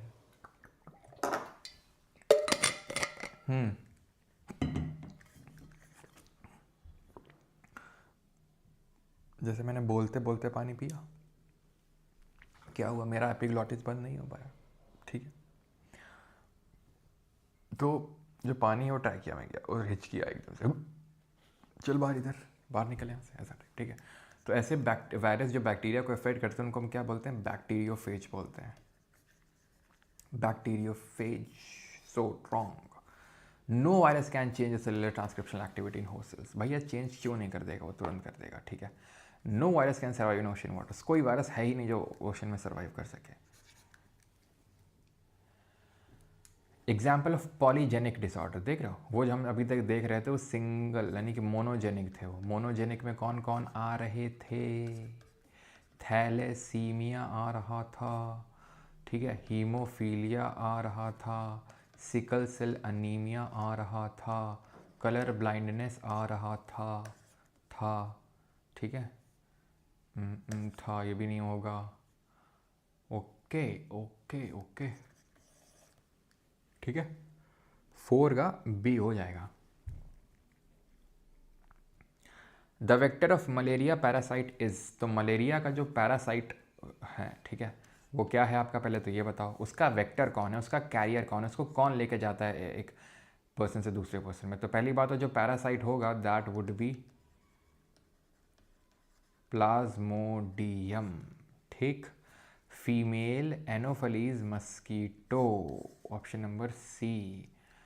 मलेरिया, टीबी, कौन सा बैक्टीरिया कौन सा है, तो टीबी में माइकोबैक्टीरियम ट्यूबरक्लोसिस है, प्लाज्मोडियम है मलेरिया का, तो दोनों गलत हो जाएगा। Which of the following biotechnologies is applied to manufacture pharmaceutical products such as insulin, antibiotics and vaccines? बताइए, तो कौन सी बायोटेक्नोलॉजी का यूज़ किया जाता है टू मैन्युफैक्चर फार्मास्यूटिकल प्रोडक्ट, दवाइयाँ वगैरह जो इनके लिए होती हैं। These are your red biotechnology. Which of the following diseases does not transmit through the fine droplets coming out from the mouth और nose of an infected person. निम्नलिखित में से कौन सा रोग किसी संक्रमित व्यक्ति के मुंह अथवा नाक से निकलने वाली सूक्ष्म बूंदों से नहीं फैलता है? नहीं फैलता है, मुंह से सूक्ष्म निकल आएंगे, निमोनिया हो जाएगा, कोविड-19 हो जाएगा, टीबी हो जाएगा, HIV एड्स नहीं होगा इस तरीके से। कम्युनिकेबल है लेकिन बॉडीली फ्लूइड से ट्रांसफ़र होता है, सीमेन से, ठीक है, ब्लड से या फिर मिल्क से। कैजुअल ऑर्गेनिज्म का बैठने का तरीका थोड़ा कैजुअल है। Casual organism of dengue fever is a mosquito borne virus which belongs to which among the following categories. तो किस कैटेगरी से बिलोंग करता है? डेंगी। और इसमें कैरियर कौन होता है? डेंगी का। So adenovirus, vaccinia virus, Nipah virus, no no no, flavivirus. Okay, carrier होता है फीमेल एडीज एजिप्टी और ये चिकनगुनिया का भी होता है career. Which of the following statements is or are correct about the vaccination that produces protection against an infectious disease? It blocks the entry of the infectious agent into the body. It produces antibodies against the infection. It kills infectious agents when it enters the body. जल्दी से आप बताइए, अगर आपने vaccination ले रखा है तो क्या होगा? वैक्सीनेशन लेने से ये होता है कि हमें उस डिजीज़ से प्रोटेक्शन ऐसे मिलती है कि वो एंटीबॉडीज़ प्रोड्यूस करता है उस इन्फेक्शन के अगेंस्ट में। तो 2 ओनली यहाँ पे सही आंसर होगा, ठीक है। वो ब्लॉक कर देता है एंट्री में, एंट्री को ब्लॉक तो नहीं कर पाएगा। ऐसे नहीं घुस रहा है, कहाँ घुस रहा है, घुस कहाँ रहा है तो भाग यहाँ से, ऐसा नहीं, आने दो इसको, इसका गेम यहीं बजाएंगे मिलके, ठीक है। इस तरीके से होता है, ओके। तो ये एंटीबॉडीज़ प्रोड्यूस कर देता है। डेफिशिएंसी हमने नहीं पढ़ा है अभी, आंसर है तो ए होगा, अनीमिया। आप आंसर आराम से कर सकते हैं, लेकिन विटामिन की डिफिशिएंसीज़ या मिनरल डिफिशिएंसीज़ अभी मैंने नहीं पढ़ाई है। कल का जो चैप्टर हम न्यूट्रिशन देखेंगे, विटामिन्स एंड मिनरल्स, वहाँ पे उनकी डिफिशिएंसीज होने वाली डिजीज़ को देखेंगे। तो कृपया करके अपना धैर्य को धारण रखें और अभी जितना हो रहा है हमने पढ़ा है उसके क्वेश्चंस करें। उत्तर इसका डी होगा, लेकिन अभी पढ़ा नहीं है। Mutation in a virus is cause due to a change in its. तो म्यूटेशन क्यों होता है वायरस में? म्यूटेशन किसी वायरस में उत्परिवर्तन क्यों होता है? क्यों होता है? क्या सेल का साइज? भाई सेल होती ही नहीं है, सेल होती ही नहीं है, तो फिर कहाँ से हो जाएगा? शेप में, कलर में। कलर से क्या लेना देना है? हमने कुछ कलर का पढ़ा है, कुछ वायरस के कलर का पढ़ा है, ये शेप पढ़ा है, शेप तो पढ़ा है लेकिन शेप में चेंज नहीं, एक्चुअल में जेनेटिक मटेरियल में अगर चेंज होता है तो म्यूटेशन। म्यूटेशन का मतलब क्या है? Change in the structure of a gene. अब चेंज होगा स्ट्रक्चर, कैसे चेंज होगा? जेनेटिक मटेरियल चेंज होकर डीएनए से आरएनए, आरएनए से डीएनए। स्लीपिंग सिकनेस किस कैसे होता है? सो जा बेटा, सो जा, कैसे? सो से फ्लाइज, ठीक है। लेशमैनिया क्या करवाता है? काला अज़ार,